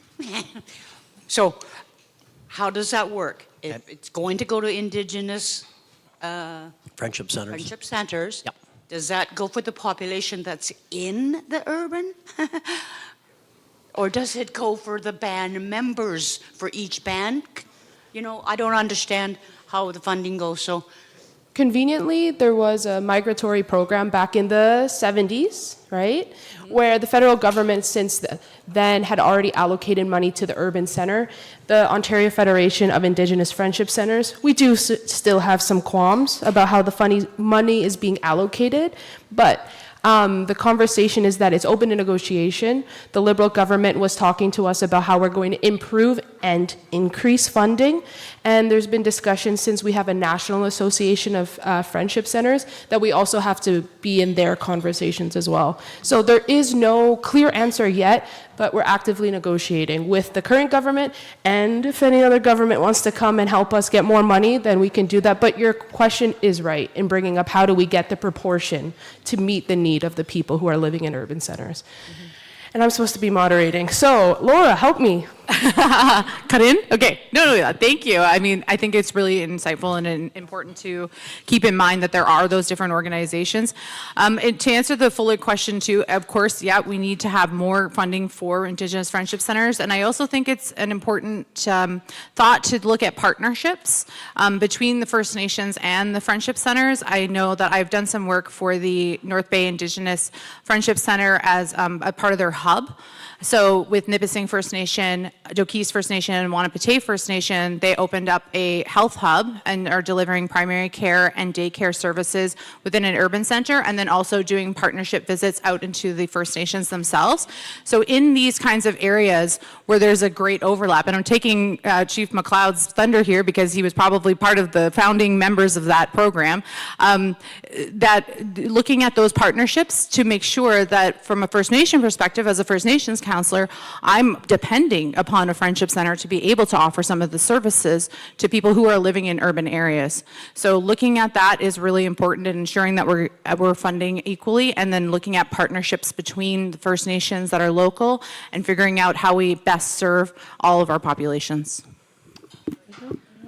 Robin, do you have anything to add? Remember I answered before we break? You did. Yeah. Okay. To Daniel over there, we have a question from the floor. Ani Bojo, Nuogabo, Makwa Dodem. I originally come from Wiki. I've made Baawaating my home for the last 60 years.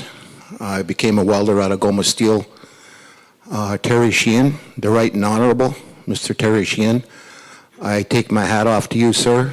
Back in 2018, we had to fight a tyrant by the name of Donald Trump. Algoma Steel was paying over $1 million a day because of tariffs. And United Steelworkers, they back us 100%. Connie and I were at a Aboriginal workshop paid for by the company where we learned, I almost cried, of how racist this government was to us, stripping us of our language, culture, everything. Anyways, Terry, if you get elected, I personally would like to see something instituted in the government. Before 1492, we took care of our own. The grandfathers, grandmothers, we formed a circle and we put that culprit inside of it. And whatever he or she did, we disciplined them. We did that to them, whatever the crime was. So I today would like to see something in the government where we can have our own judicial system, whether it be family court, criminal court, it doesn't matter. We've always put our family first. We had elders come in, and this is what we did. I know it kind of contradicts the white court. However, I know the white settlers are going to say, well, that's not fair. How come they get it and we don't? Something like that. Well, can't help you on that one. We were here first. Anyways, that's my question, comment to this panel up here. And I got to remind you, Terry, I can't vote for you because that's my daughter over there in the green. She's not going to tell you, but she spent 4 years in Iraq. She's a mother of 3. Very, very humble person. I learned a new way to pray when she went over there. So, Chimigwech. Miigwech.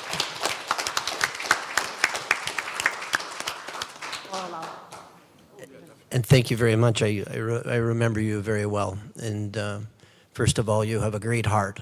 You have a very great heart, and you're very proud of your family and your daughter. So, Chief Miigwech for that. And your suggestion is an excellent suggestion, and that is something that I truly support, both in the judiciary, but also in community safety and policing, to make sure that that's funded as well. But having all levels of protection and that is truly the way we need to get to. We need to get to that point. So I do support that, my friend, and thank you for that suggestion. Yep, Laura. Sorry, I was just looking up because it was something that I had previously wanted to do a little bit more research on, was the Treaty of Amity, Commerce and Navigation, or the J Treaty. And so what is the role of Canada's and First Nations folks in terms of the kind of issues that we're having with the free border across the, with the free passage of people across the United States. So I think that we need to look at what is our role and partnership with First Nations, between Canada and First Nations, in our response to the United States to the tariffs. And so, you know, more work needs to be done on that to find, we have First Nations who are willing to be economic partners and a relationship between them. And so that's what I think we need to do moving forward. Miigwech, Miigwech, Dad.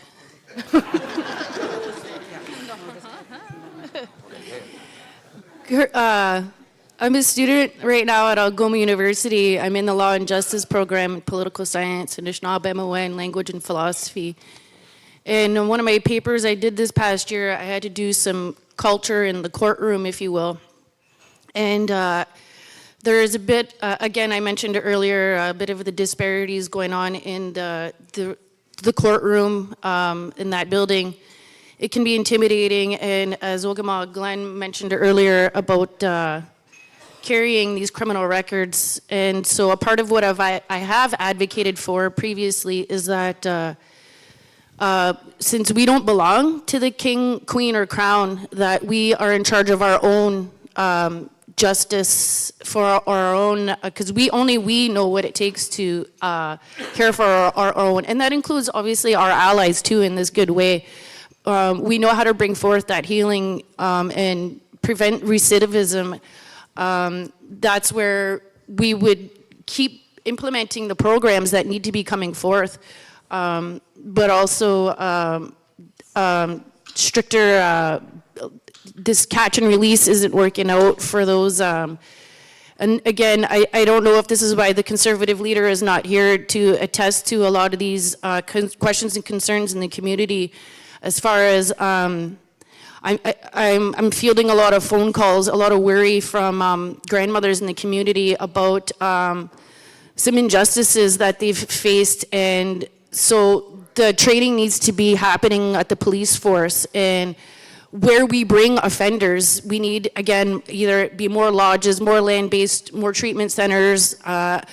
If it's another jail, it's another jail. But again, these conversations definitely need to keep going, so we can close these gaps and not prevent reoffenders, but also the youth need to believe, again, I really feel full-heartedly in a better future than what they have, than what we're doing right now. Miigwech.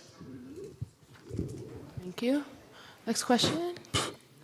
Or am I looking? Yep, to the back. I mean, mine's more of a statement that I wrote the other day when I heard the provincial government's throne speech. I wrote it on April the 20th. It's a new path forward for Ojibwe business and government relations. Can you just lift the mic a bit? It's hard. Thank you. Okay. The introduction of Bill C-5 under the guise of economic development represents a direct and unjust attack on Ojibwe rights and sovereignty. This legislation seeks to bypass their own constitutional obligations for Ojibwe consultation, and Ontario overrides federal laws, allowing provincial authorities to dictate resource extraction policies without meaningful engagement or consent of the Ojibwe people. Such action undermines the principles of reconciliation and threatens the constitutional rights of Ojibwe nations, whose lands and resources are fundamentally Ojibwe, not Ontario's or Canada's. The Ontario government moves to eliminate environmental protections, including repealing the Ontario Endangered Species Act, and replaces it with weaker regulations, signals a reckless disregard for ecological sustainability, Ojibwe well-being, and the confidence of the general public. This must signal Canada that investment in Ojibwe companies provides greater market opportunities without Ontario's market disorganization and their hue and cry public sector mayhem. The bill's provisions to fast-track mining infrastructure projects, especially in ecologically sensitive areas like the Ring of Fire, without proper Indigenous consultation and environmental assessments. Further, this exacerbates the concerns of the Ojibwe people, our business sector, and the general population. Ontario's creation of specific economic zones. This exempts designated areas from existing laws. This undermines transparency, accountability, and environmental stewardship. Canada must also provide the general public with stability, that provincial lawmakers cannot illegally circumvent federal law using the courts, all the while allowing Ontario mayhem to illegally extract resources to which they have no jurisdiction over. Contrary to Ontario's claims, it is an Ojibwe-led resource extraction companies that are best positioned to responsibly develop resources, ensuring that the minerals and products reach market efficiently while maintaining environmental sustainability. The Ojibwe possess sovereignty, expertise, and a vested interest in safeguarding our land. I'll just wrap it up, I won't read the whole thing. In essence, empowering the Ojibwe to lead resource development not only respects our inherent rights and sovereignty, but also provides economic stability, market certainty necessary for Canada's broader economic health. It is imperative that the federal and provincial governments recognize these initiatives, protect the environment, foster sustainable development, benefits from all stakeholders, especially the Ojibwe Nation lands and resources that are at the heart of this debate. What I'd like to ask you directly, Terry, is if you would reach out to Indigenous companies and have them be the major project proponents so that we can provide sustainable jobs, environmental certainty, and bring the minerals and mine stuff to market in an environmentally sustainable way. And that goes to all the candidates. Please comment. Thank you for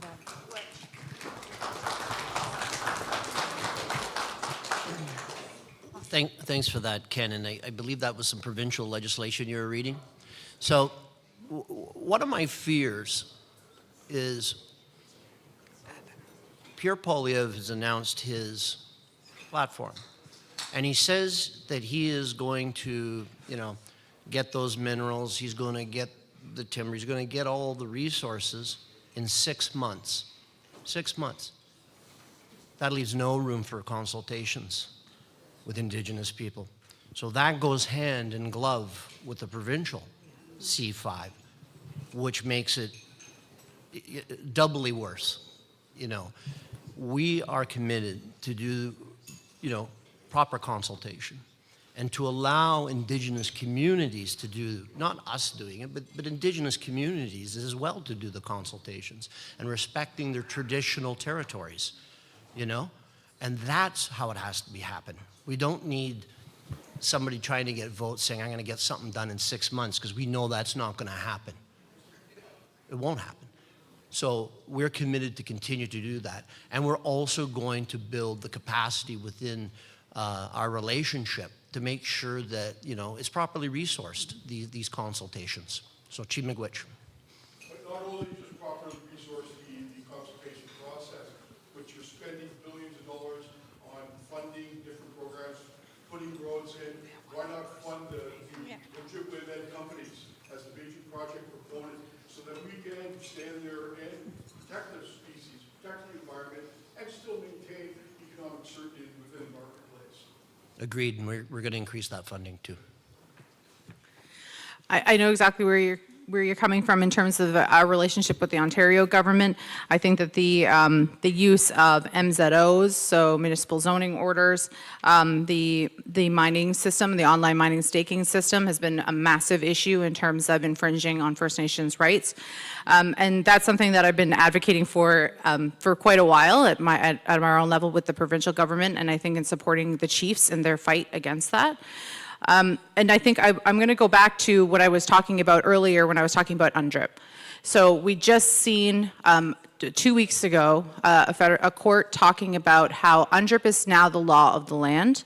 Free, prior, and informed consent is the actual measure for how the engagement needs to happen between companies as delegates of the Crown or between the government and First Nations folks. So what happens now? So how do we actually do development?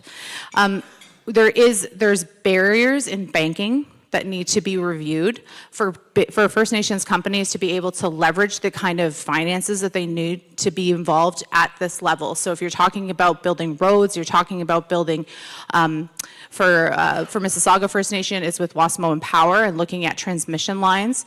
You need to have the ability to leverage a large amount of funds to be able to engage at that level and to be able to get. We've also seen a real failure in the government in terms of procurement. So, you know, we've all heard the stories about that there was supposed to be a certain level of procurement for First Nations companies, and then there was a big issue with the legitimacy of the companies that were actually accessing those programs and services. So we need to ensure that the barriers are broken down so that First Nations companies who want to engage at that level, who want to be able to do the prospecting, to do mining, to do resource development, that they're able to access the kind of funds that they want to do to engage at that level, and that our rights are not being infringed upon at the same time, and we actually have free, prior, and informed consent before we're doing those projects. Miigwech, what a great question. I think the whole narrative is wrong. I think it's up to us. We're the ones who want to say what goes on. Do we even want this? Is this the right resource to be extracting right now? We're not in that time anymore. We got to change the way we're doing business with Mother Earth now. Green Party policy, it's all in there. It's all updated. It's everything in creation is protected. But again, it's shredding that doctrine of discovery, and we're the ones who are the title holders. We're the ones to say it's not up to the Prime Minister. It's not even necessarily up to us per se, but as Ojibwe, 2/3 of us up here, our voice is the one that is governed in listening to you. And I missed it earlier, Meadow, but again, with the missing and murdered Indigenous women, that's me. That's where I've been. I'm at those places during those hard times when the police their hands are tied, but I'll show up with the medicine, and everybody kind of dissipates and calms down, and you know, because there's nowhere to go. There's nowhere to do. We're full. Everything is full. But back to treating Mother Earth with respect and bringing back the language, age appropriate all the way up. I really think that implementing this into the curriculum, it's one of the 94 calls to action that hasn't happened yet. And there is so many disparities with truth and reconciliation that where are we? We're not any further ahead than where we should be, especially with the language. And once the language comes back into our curriculum, age appropriate, absolutely everybody in there, like how you have to take a French or how you have to take a language, take an English, French or English, you should be taking the Anishinaabe Mawin, and then I believe only then can we start to heal and move forward as a community, and we won't be talking about extracting from Mother Earth anymore. Miigwech. Thank you, Robin. Okay, to the back. Yeah. Miigwech, Robin, thank you for bringing our attention back to, I think, the crisis that we're in. We're losing species every day, so we've got loss of biodiversity, we've got climate change. We're trying to figure out how to live in a new world. And we've got this threat south of the border. It looks like Canadians are having an identity crisis, wrapping themselves up in the Canadian flag, but they're forgetting our treaties. They're forgetting who they are. And I think it's up to us to remind them. And what people are talking about in this room is a nation-to-nation relationship. Canada has a constitution, and under Section 35 of the Canadian Constitution, they recognize First Nations. They don't recognize Ojibwe. They don't recognize Cree, Maliseet, Mi'kmaq, Algonquin. So 30 years ago, we had the Royal Commission on Aboriginal People. And the Royal Commission called for constitutional reform and renewal, called for a new royal proclamation. It called for Canada to reset its relationship with Indigenous people in a nation-to-nation basis. So I hear a lot about the Truth and Reconciliation Commission recommendations, but I don't hear anybody talking about constitutional reform. I don't hear from the Liberals, Conservatives, the NDP, nobody. So I want to know, given that this is a chance, is the new opportunity for Canada to reset itself, to reestablish itself in the face of threats from the United States and other things like climate crisis. Does your party have any commitment to constitutional renewal where you will recognize us on a nation-to-nation basis? I don't want to put it on Terry to respond first, but if Robin or Laura want to take a first response, you're open to. So I don't think it's in the NDP party, but it's in my platform. So I think that those kinds of things in the conversations are really inherent in what we need to do when we're talking about democratic reform, because the other thing is what we need to talk about is actually electoral reform as well. That might be the stepping stone to talk about constitutional reform and revitalization, but getting beyond the first past the post system has to be a commitment of any government that's going to be in power in the next government. I don't care who the party is, I don't care who the prime minister is. We were promised 10 years ago that was going to be the last election of first past the post. And here we are a decade later and we're doing it again. And so now I'm running for a party that has not a national voice at the national level, and I have to do the work at the local level to do my outreach with people to tell them that I might be the best candidate moving forward. But that wouldn't be the case if we were actually wanting to vote, be able to vote for who we wanted to vote for, and know that our voice was going to be reflected in the parliament that was sitting there. That whether or not we wanted, 5% of MPs to be green, that 5% of them would be green, that 10% of them would be green, that 20% of them would be NDP. There might be other smaller parties that have interests, and to be able to look at what a coalition government actually looks like when they have to do dialogue and conversation and reach a consensus together, those kinds of things are what we need to do moving forward. And I think that First Nations voices could be the ones who are leading that charge, because we know all about consensus building, we know all about dialogue and discussion, and we know all about litigating things to ensure that our rights are protected. So thank you for the question, and I hope that electoral reform hopefully is a stepping stone to a better revitalization. Not to stop the flow, but that was a great job. We have 3 more questions, and I'm being mindful of time. Do you guys want to talk? Pardon? I wouldn't mind. Yeah, well, thank you very much for a few of the things that you had said there. A new Mark Carney government, and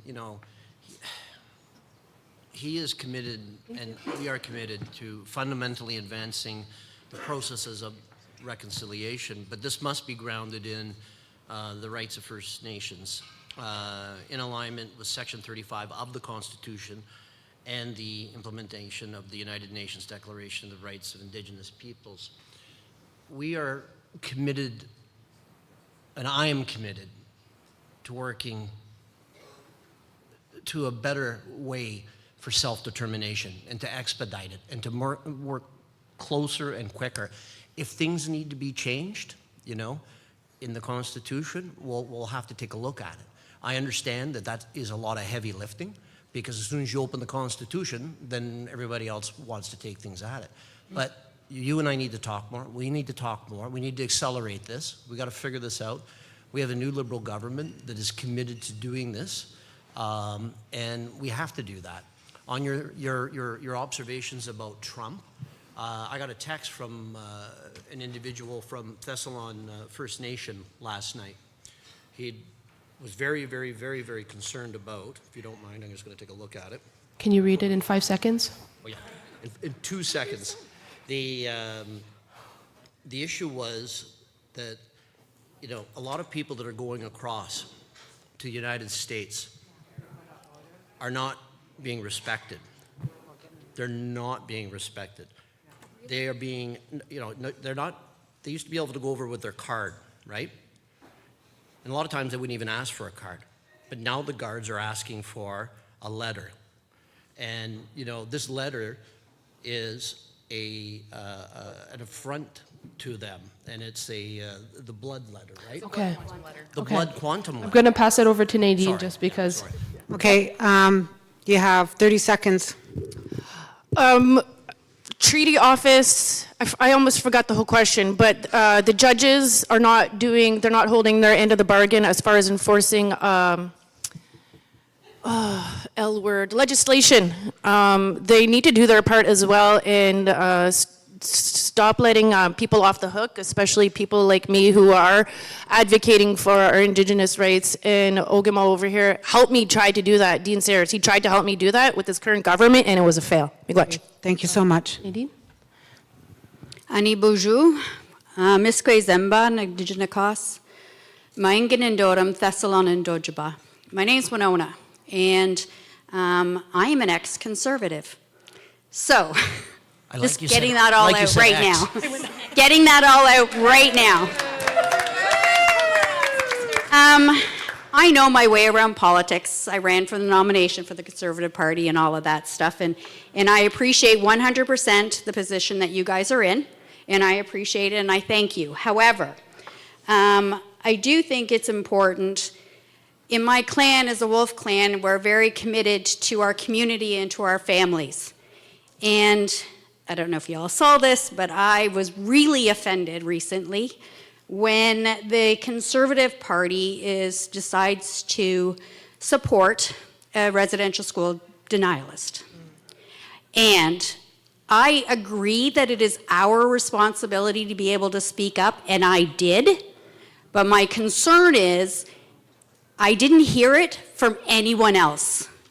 So my question is, you're up there telling us that you're going to provide these services or this support to us. We have had great strides, yes, 100% with the clean water and the child reform and all that. We've done that. But what about here and now in this community? We allowed that ideology back into this community when we had a residential school.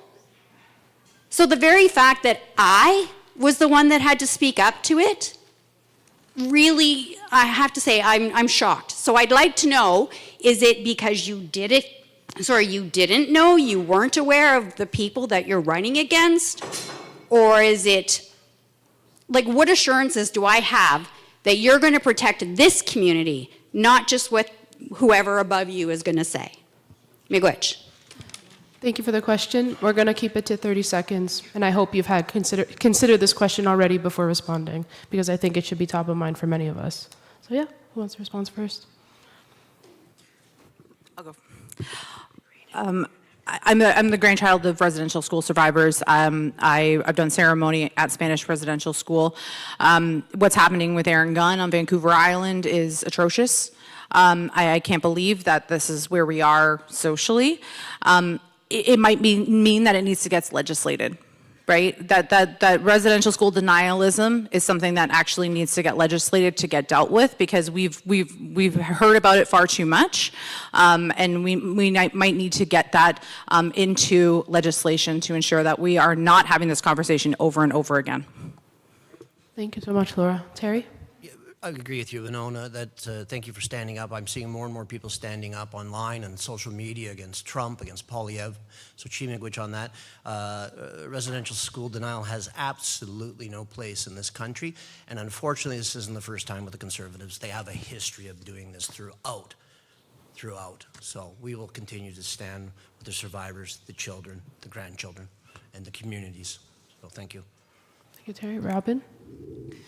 Miigwech, for standing up and for your voice. Trust has been broken, not by me, by the current failures. Again, as a member of this community, when called upon for these situations, I show up.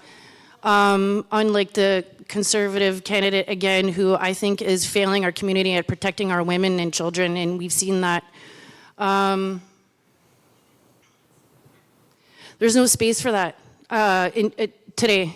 All I can say is keep advocating, keep sharing your stories.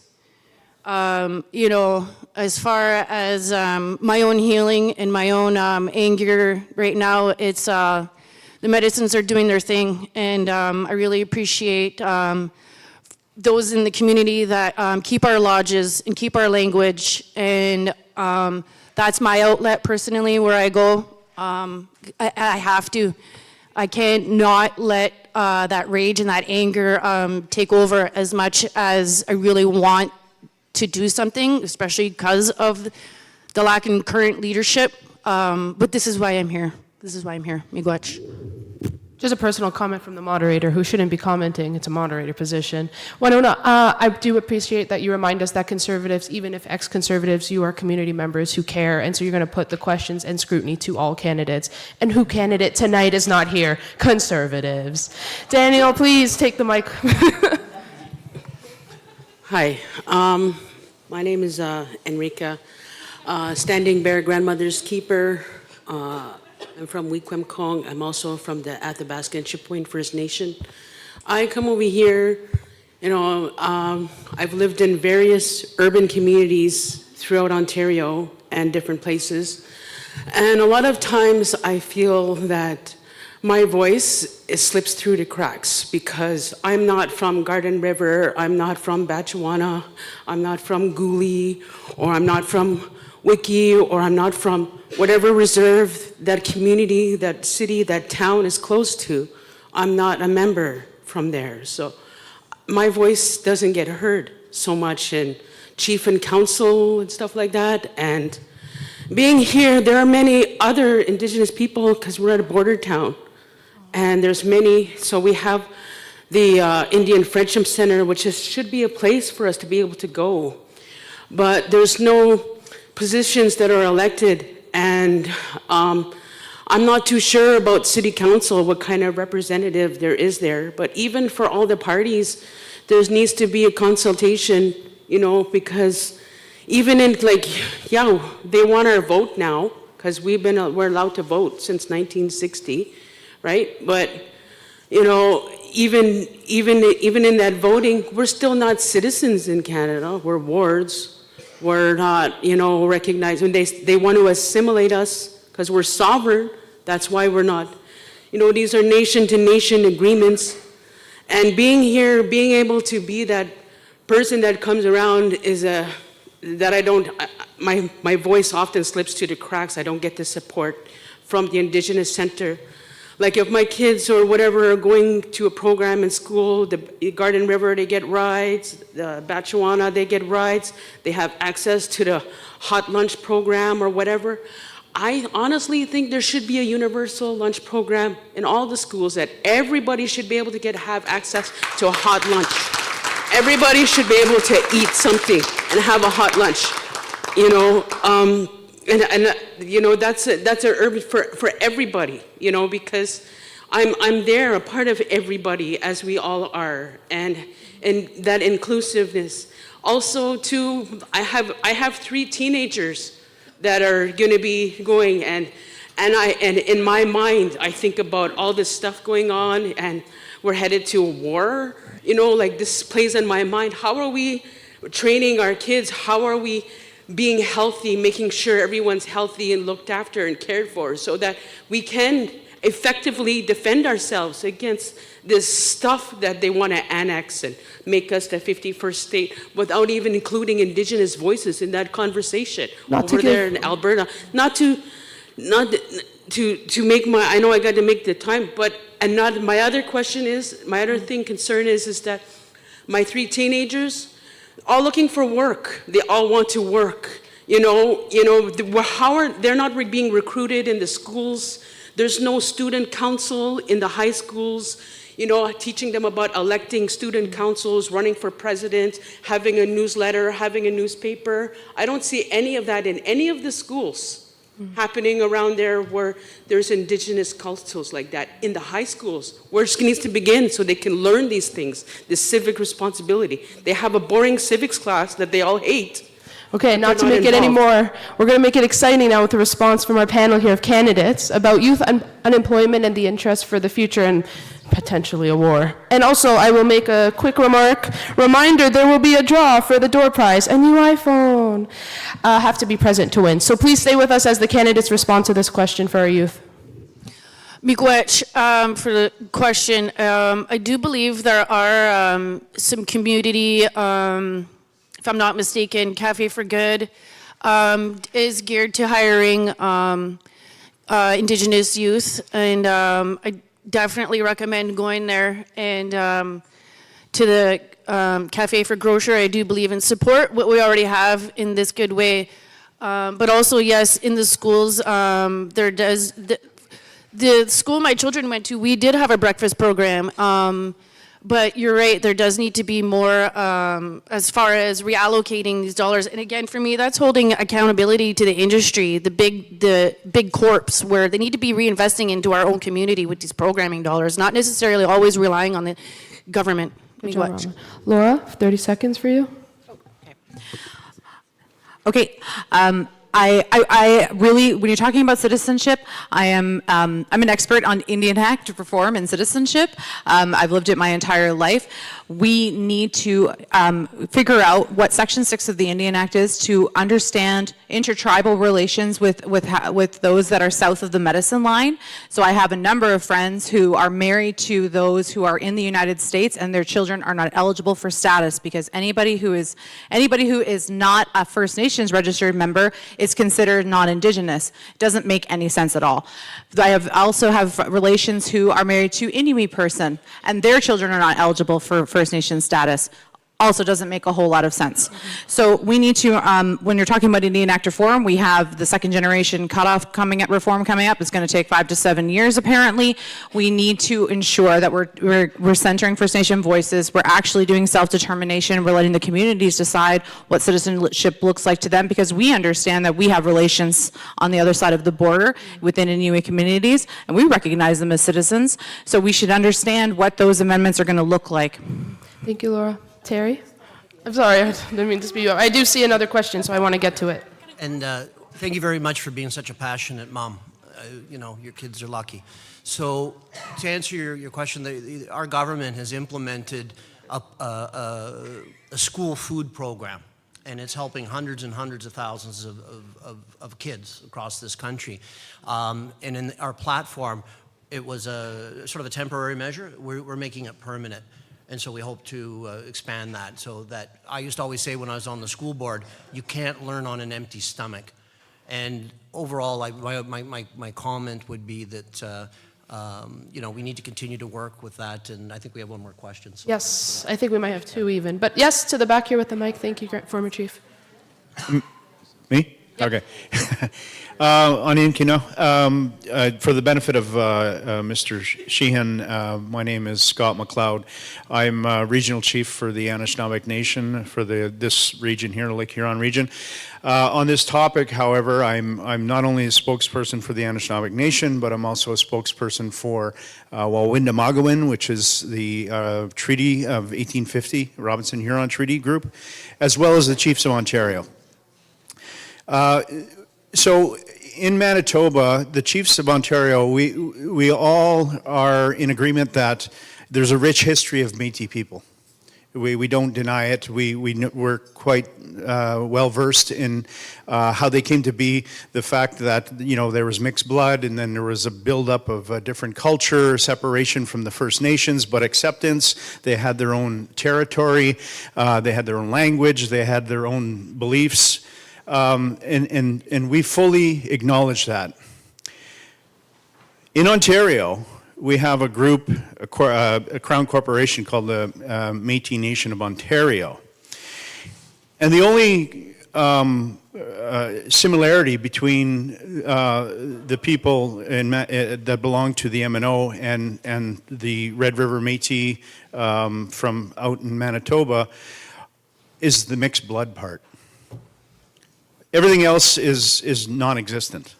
There's no historical communities, despite the fact that they have declared that there are. We still don't know where those communities are. There's no archaeological evidence.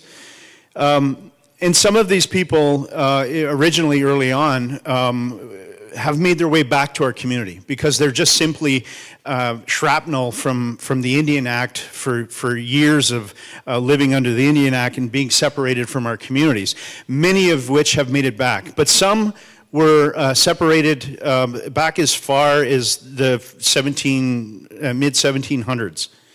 And their only connection is one ancestor, which is our ancestor from our communities. And yet they're claiming Métis status. They're jumping from a mixed blood from 300 years ago to now they're Métis, and we have the provincial government giving them recognition. We have the federal government giving them recognition.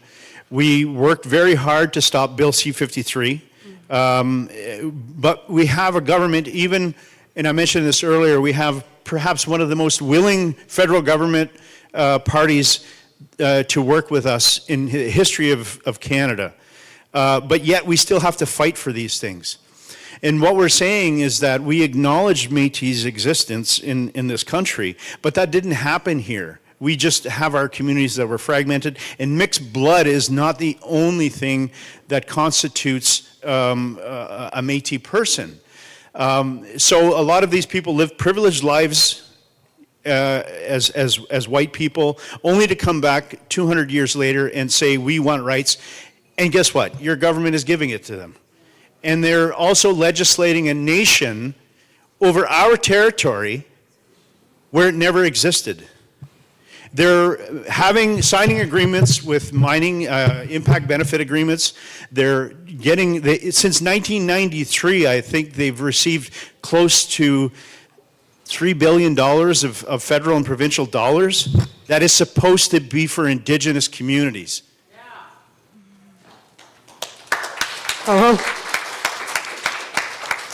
What are you going to do to change this? And are you going to work with the First Nations and listen to us and say that if they are our people, we will accept them back and you will not create another nation in our territories?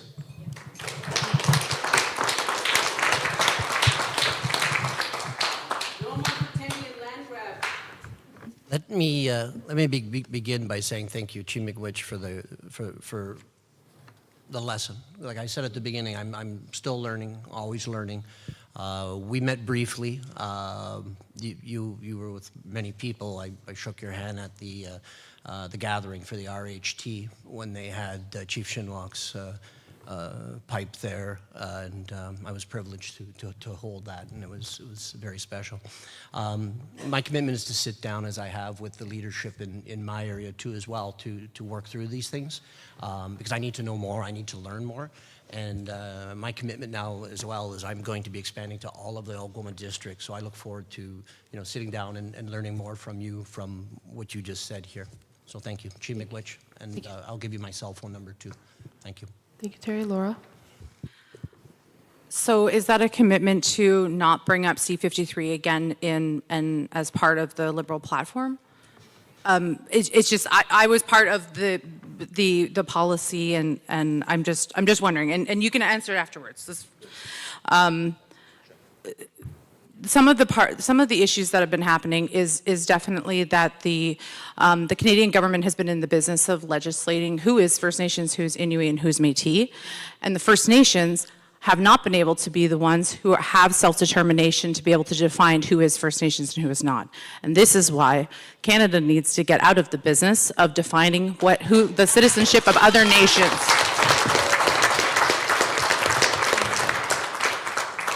If we would get away from that, we would get away from what these issues are about. We would be able to welcome home people who have been left out and be able to welcome them back to our nations.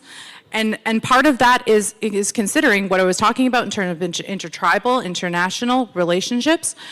And going forward, we need to ensure that we're looking at Indian Act reform to get out of that business. Miigwech. For the sake of time, I know Terry has a hard cutout. It's already a couple minutes past it. But I know there's 3 more questions in the room, Robin. Is it okay if we move to the next question? Support similar issues, but that was not my government, obviously, that did that. Or, I'm not a part of the government yet, but yeah, I'm going. Miigwech. We're good? Okay. To the front, or who's going on this left side? You're up. Jean? All right. Go ahead. Ani bojo bras mese kwe dishnikas makwaradam nishnabe kwe enda we washkinaga minwa we kamkwang and donjaba. Ani, hello, my name is Nina Toulouse, also Shingwak Nishnabek Student Association President, one of the supporters for this event today. So my question is, of course, as myself as a student, I'm in my 3rd year of the Anishinaabe Anishinaabe Studies program. And my question is, what does the education look for post-secondary students? Funds, supports, and there's a couple other bullets I have underneath here. It's childcare, food emergency, tuition fees, sponsorship, transportation, land-based education. There's so much that goes into even going to school. I myself, I'm a single parent. I relocated from my home community of Whitefish River First Nation. And, finding those supports was extremely hard. And, sponsorship, you're only given a certain amount. And how much do you have to make that stretch? Given with housing, what housing looks like, inflation of food, and, all those other types of supports. Also, some of our teachers, what I noticed and observed is some of our teachers need support. There's a big gap in, our language speakers in some of those schools. Algoma University is one of them. And, we need to answer to some of those strategic planning that is going on right now. And, us as students, we need an answer. What's going to come of that? How are we going to support our knowledge keepers, our speakers, who are fluent in the language? How is that gonna come into play? Thank you very much. On the panel, who wants to go first? You want to go, Robin? Miigwech for the great question, Nina. Good to see you. That's where the cost of going, the tuition alone, and then you look at the sunshine list, and then those numbers, quite the disparity for what could be closing gaps really easily, as far as putting a cap on some of these very overinflated salaries. And some of the teachers you're saying aren't even making the sunshine list. So for me, again, bringing those, we just had the language conference in Woodha.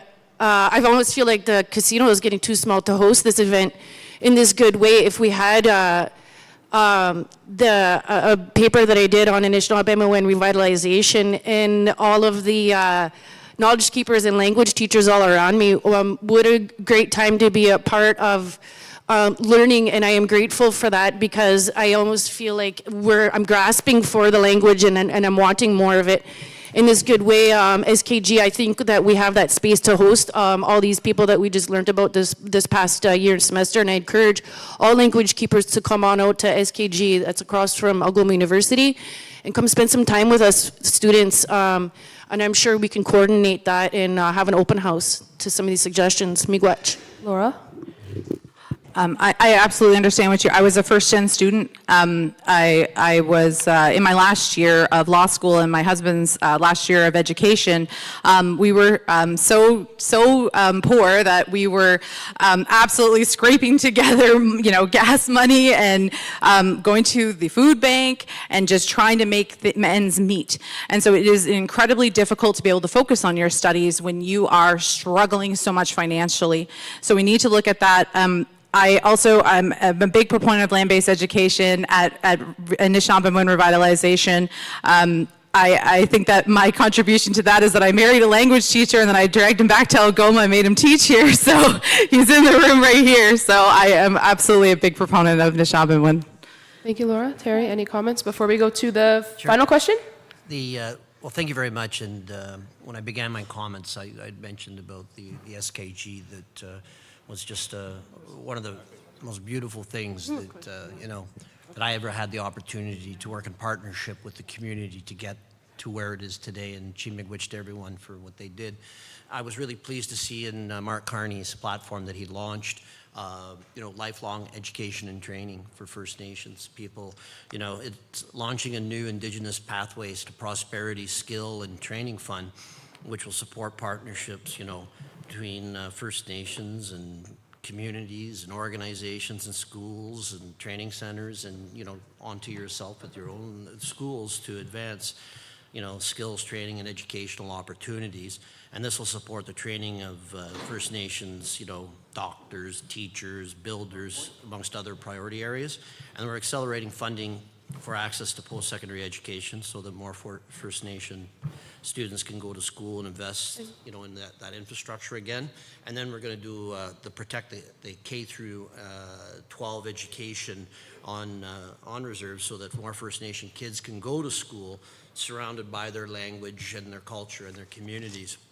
And we're also going to help revitalize languages by supporting community-driven projects that restore, protect, and promote, this important, your important First Nation cultures, histories, and languages too as well. So there is quite a bit that's been announced that we can work on going forward. Thank you so much. I lied, there's 3 questions. Please bear with me. I'm trying not to lie anymore this evening, but I will keep you to 45 seconds now in responding. So thank you. Miigwech, Ogama Gununini, that doesn't cause Makwadorum. Chief Mark Bachuana. So I got, as most of us are aware, the George Principle funding was stalled a number of months ago, and it's left schools, daycares, child welfare agencies, Indigenous friendship centers in a bind. A lot of agencies came to depend on that money. So my question is, how will your party strengthen enforcement of Jordan's Principle, ensuring no First Nations child is left behind? Thank you so much. Okay. Go ahead. I'll start that right away. Myself and the Mark Carney government is committed to Jordan's Principle, and we're going to make sure it works for all Indigenous children, make sure it's properly funded going forward. We announced funding for 2025-6. We're going to be entertaining the new applications, but also review the past applications. This is too important. We got to get it right, and that's my job, to light a fire under caucus, to light a fire under our government, to make sure that this is done properly. We're going to do this because it has to be done. Thank you. Thank you. Laura? When Jordan's principle was introduced, it was as a result of the First Nations Family Caring Society of Canada bringing the Canadian government to account, and the judge put it down and said, you need to fund and ensure that that children are getting the services that they need. And it was supposed to address the issue where a child would have needs and the province and the federal government would fight over who was going to pay for it. And the Jordan's Principle program was supposed to be a bridge until they figured that out. I don't think we've gotten to the point where they figured that out about how to ensure that when services are needed, they're paid for within a timely manner. So that also needs to be on the page. It's not necessarily only about ensuring that there's federal funding for it. It's about ensuring that which jurisdiction is actually going to be paying for it and who's actually responsible for it, because some of it is actually supposed to be paid for by the provincial government, and it would have been paid for by the provincial government if that child was not Indigenous. So we need to ensure that we're doing that moving forward. Thank you, Laura. Robin? Miigwech, I believe accountability, and once again, the Indian Act, when we access these services and we're reaching out for assistance in our programming, it's because we really need it. In this good way, unfortunately, we had to come up with another plan of action, and we're still, falling through the cracks, if you will, with homelessness, like right here, like you know what I've gone through and what I've been going through. So what's happening? Why hasn't this been addressed yet? I'm still homeless. Like, do you know what I mean? So here we are again with bureaucracy, red tape, people waiting for results and action. Meanwhile, and again, I go back to being grateful to my medicines and my teachings, because I very easily could have slipped through the cracks. I very easily should be a statistic, but current government is failing and falling behind. We need to be having a higher turnaround rate to meet our basic necessities. So again, Green Party policy encompasses everybody, encourages Indigenous voice, and at the end of the day, I advocate for self-governance and the clan system where everybody's represented and nobody's left behind. Miigwech. Thank you, Robin. Okay, Nadine's pointing me. Yep, thank you very much. Hi, Kevin DeGouge from Batchwana First Nation. My question has to do, I guess, a little bit with the land acknowledgement that's been happening across Canada. I mean, everywhere you go to a meeting, people acknowledge that we're the first peoples of this country.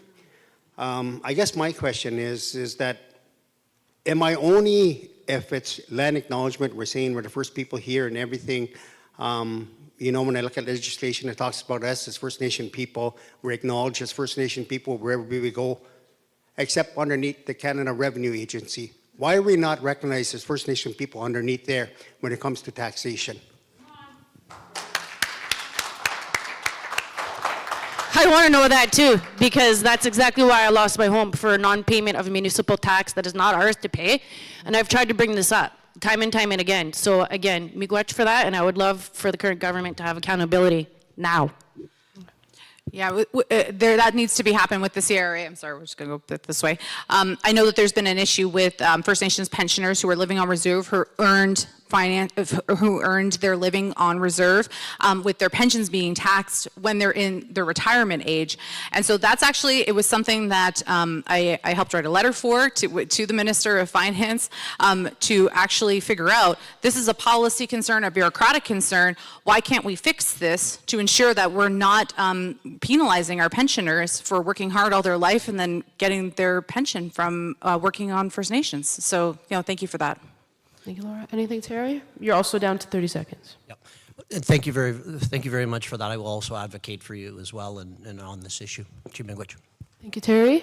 To the last question, am I getting ahead enough from the, okay. Okay, it's not a question. So, Ani Bojo, Michelle Minawa, Gagigido, Jermo Kwen, Dishnakaz, Gitaganzi, B, and Donjaba. Nice to see lots of faces here. I wanted to say a huge miigwech to Nadine and Kathy for pulling this together.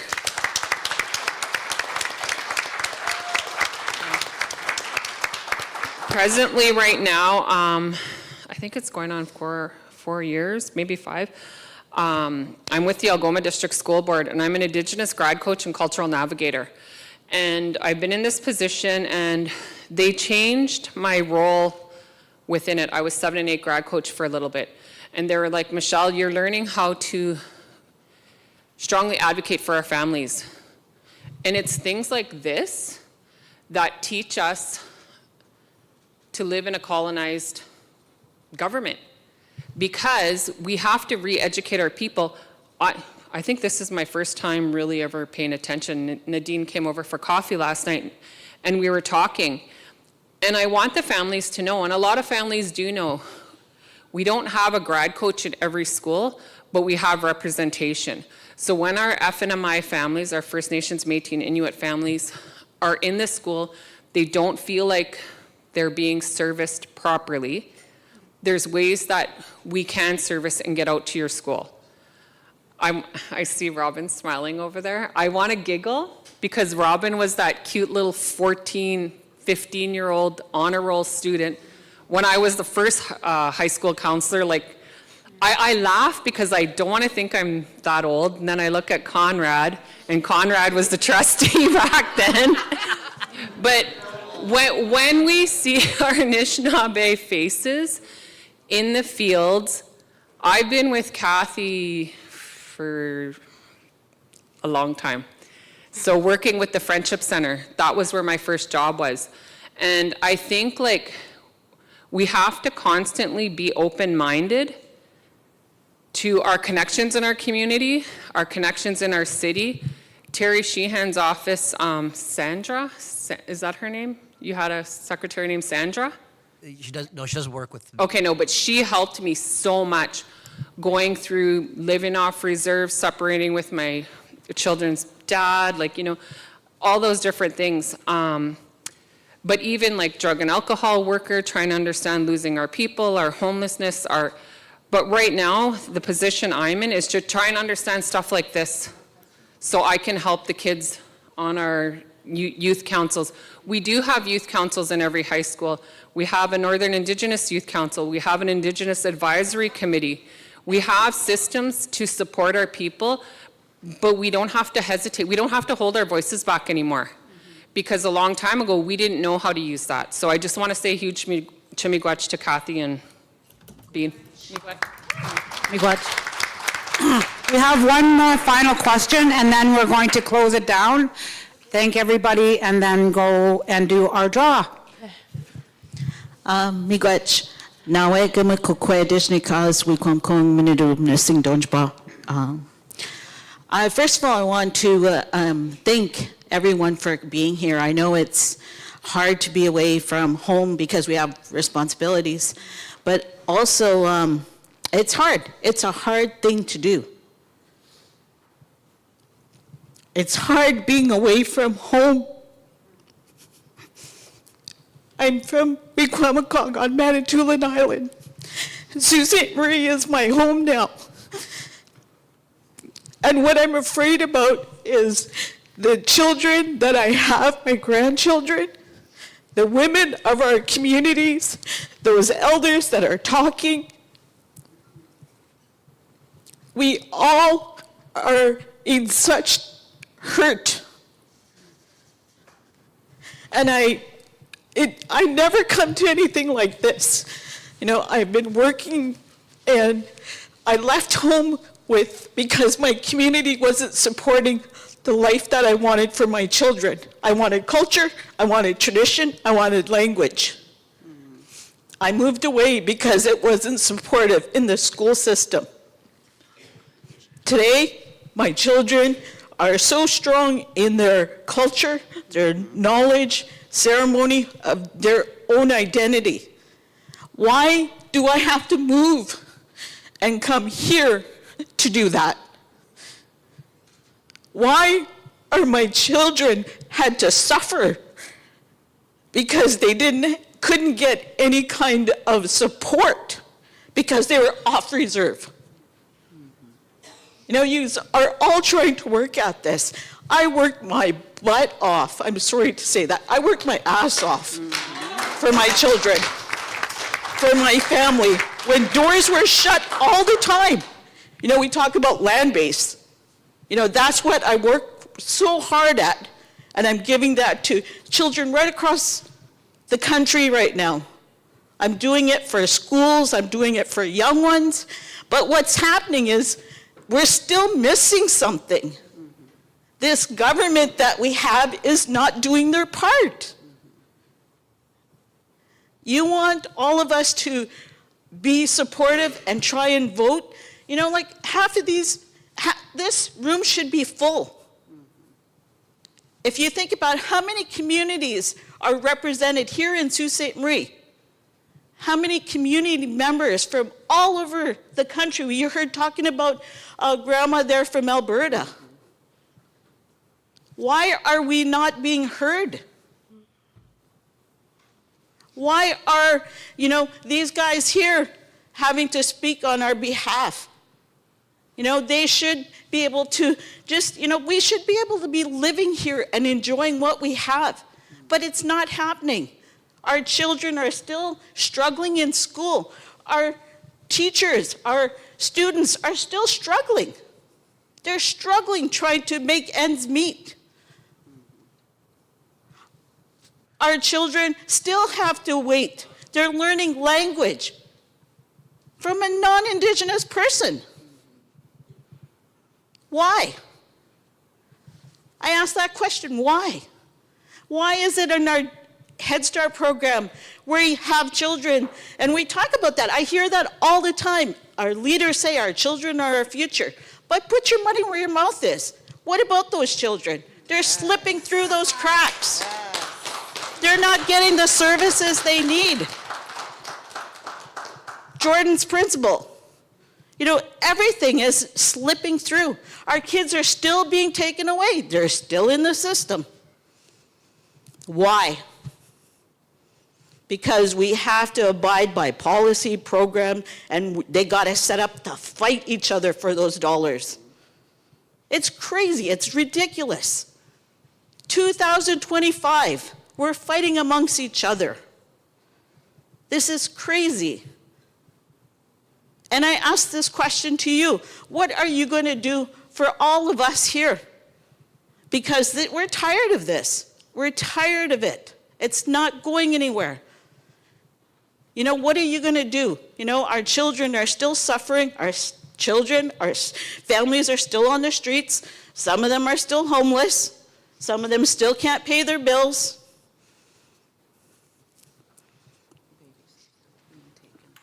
Babies are still being taken away. You know, our program is supposed to be school readiness. I sit on the board with Head Start. My children went through it. And these babies are still not being brought up by their parents. They're not even they're getting kicked out of school and getting sent back to us. Why? Because their behavior. It's not behavior. Because services and programs aren't even there in place, and we're fighting trying to get that done. And it's ridiculous. It's sickening to think that those babies are still suffering. They're the ones that are supposed to be our future, but yet some of them can barely get to school. They're getting thrown out of school. Our children can't even, you know, we heard one of the gentlemen talking about taking those children out on their first hunt. You know, our children are missing so many opportunities. And it's, why? Why? Because we're too busy fighting over those dollars. Oh, I can't do that. You're on reserve, you're off reserve. You don't qualify because you're not in this program. Why? And I hear everybody talking about resources, resources, resources. Those gifts were given from Jem Nadeau. And we're taking advantage of those resources. You know, as soon as you say resource, there's a dollar figure that's attached to it. You know, those gifts were given to us so that we will be able to survive, but yet we're not doing our part. You know, we talk about the water, the land. You know, there's so much that can be done. We all need to sit and visit. You know, like we need to do this more, like sit and visit. And talk to each other. Visit more. You know, we have all these promises, but you know what? We're not holding our end. Some of those promises are still broken. And I ask you, what are you going to do to help? Because this is 2025. Come on now. I think change needs to happen, but we also need to work together. It's crazy how lines are divided. Miigwech.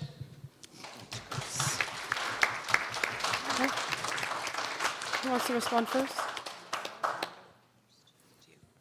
Thank you very much for that. Absolutely from the heart. And thank you very much from the heart and from my heart to your heart. I agree with you. We need to do this more. We need to get together more and talk more.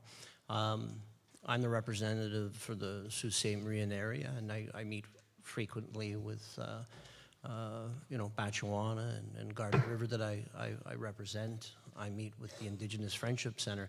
But my commitment going forward is to continue to meet with all the First Nations across Algoma, including Sagamon, which is technically in Sudbury, but to keep talking and because to me, each and every First Nation is unique. Each and every First Nation person is unique in their needs. And you don't get to know that unless you talk. And, try and figure out how we can best work together, as we get, to a place where we're looking after our children and our families and everything. I could quote you numbers and things that we got, billions or whatever, for this program and that program, but that's only part of it. It's the part about working together, sitting together, and finding out what each and every First Nation and First Nation person needs. And that's what I'm good at. I'm good at connecting those two things. And I've had pretty good success in the riding doing that. So my commitment going forward is to continue to do that. And thank you for your heart. Laura?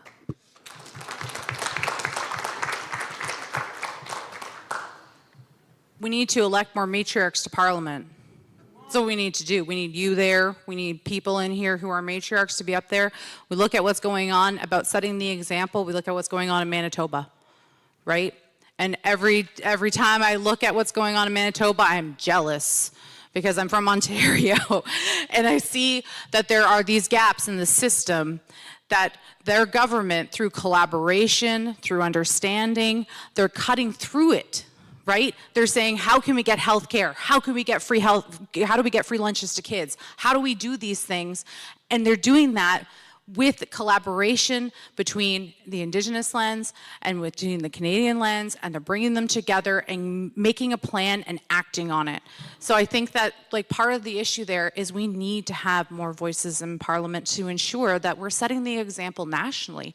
What are those places of jurisdiction, especially in terms of the environment? That's a piece of national jurisdiction. What are those places where Indigenous voices need to be at the table to ensure that we're making good decisions for the next 7 generations?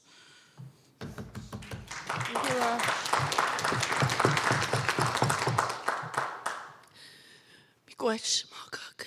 Miigwech, sister. Miigwech for your voice. Miigwech to each and every one of my relatives in this room. Because without your light, without your spirit, I wouldn't be here. And that's to this table right here, to my immediate left. Kathy, I can't see you, but I know you're there somewhere.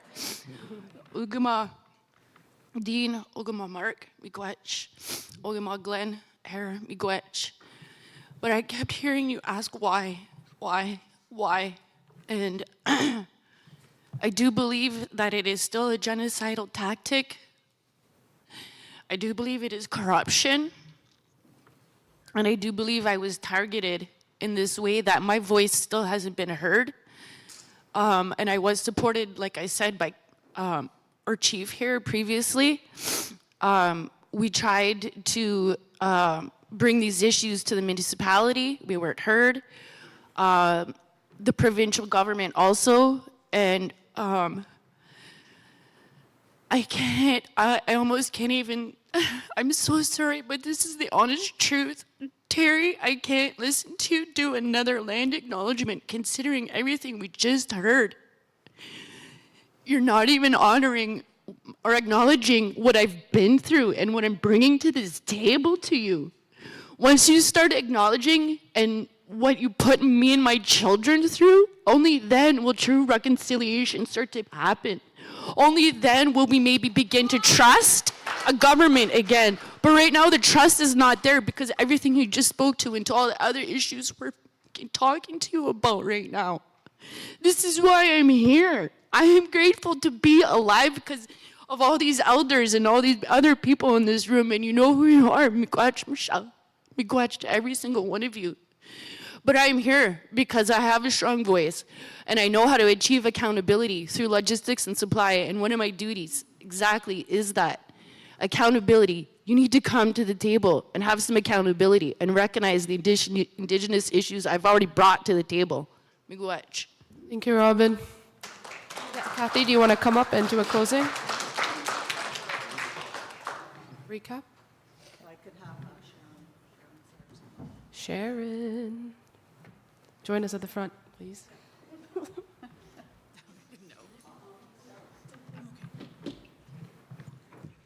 So just some of my closing remarks. Of course, I'm just over the top grateful to each and every one of you who have come out. When this was a thought, this started at over supper, I think, or lunch, and we thought, why don't we do this? And it's more, yeah, you know, there should have been more people here, more of our people, but this is a really good start. This is a really good start to something that can be fruitful and to something that we can build relationships on with each other, with our urban Indigenous community, our local First Nations, and beyond. So from my heart to yours, as Terry says, I want to say thank you to each and every one of you who made the time to come out. Thank you to our candidates up here, sitting here. They're beautiful people, beautiful hearts, and we move forward. At this time, we do have a draw it's our door prize, and it's for a brand new iPhone. And if I can have Sharon, if I can have my executive assistant, Sharon Sayers, come up, and she's going to do the draw, and she will announce the name of who she chooses. We have to be present, unfortunately, because we do have people from out of town, so we have to be fair. Okay, I'll let you choose.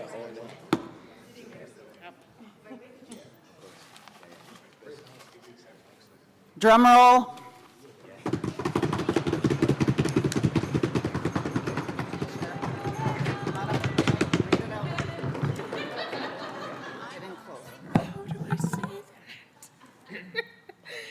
Better not be Hugh Stevenson. Okay, for this one, the winner is Bonnie G. Bonnie G!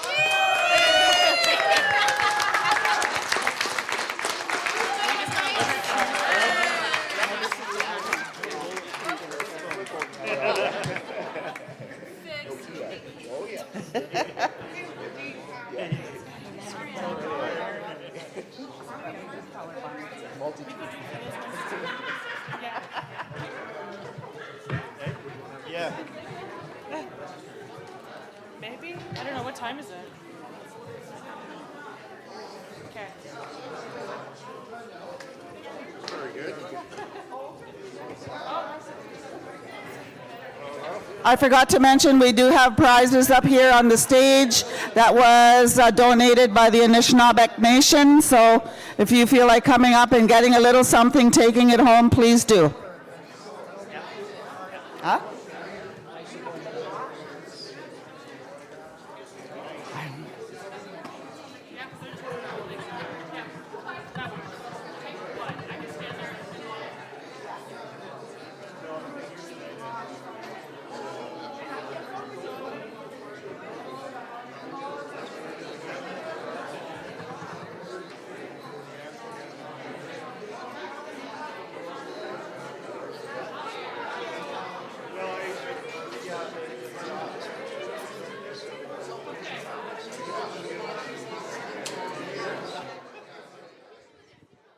Sharon, can I have the box, please?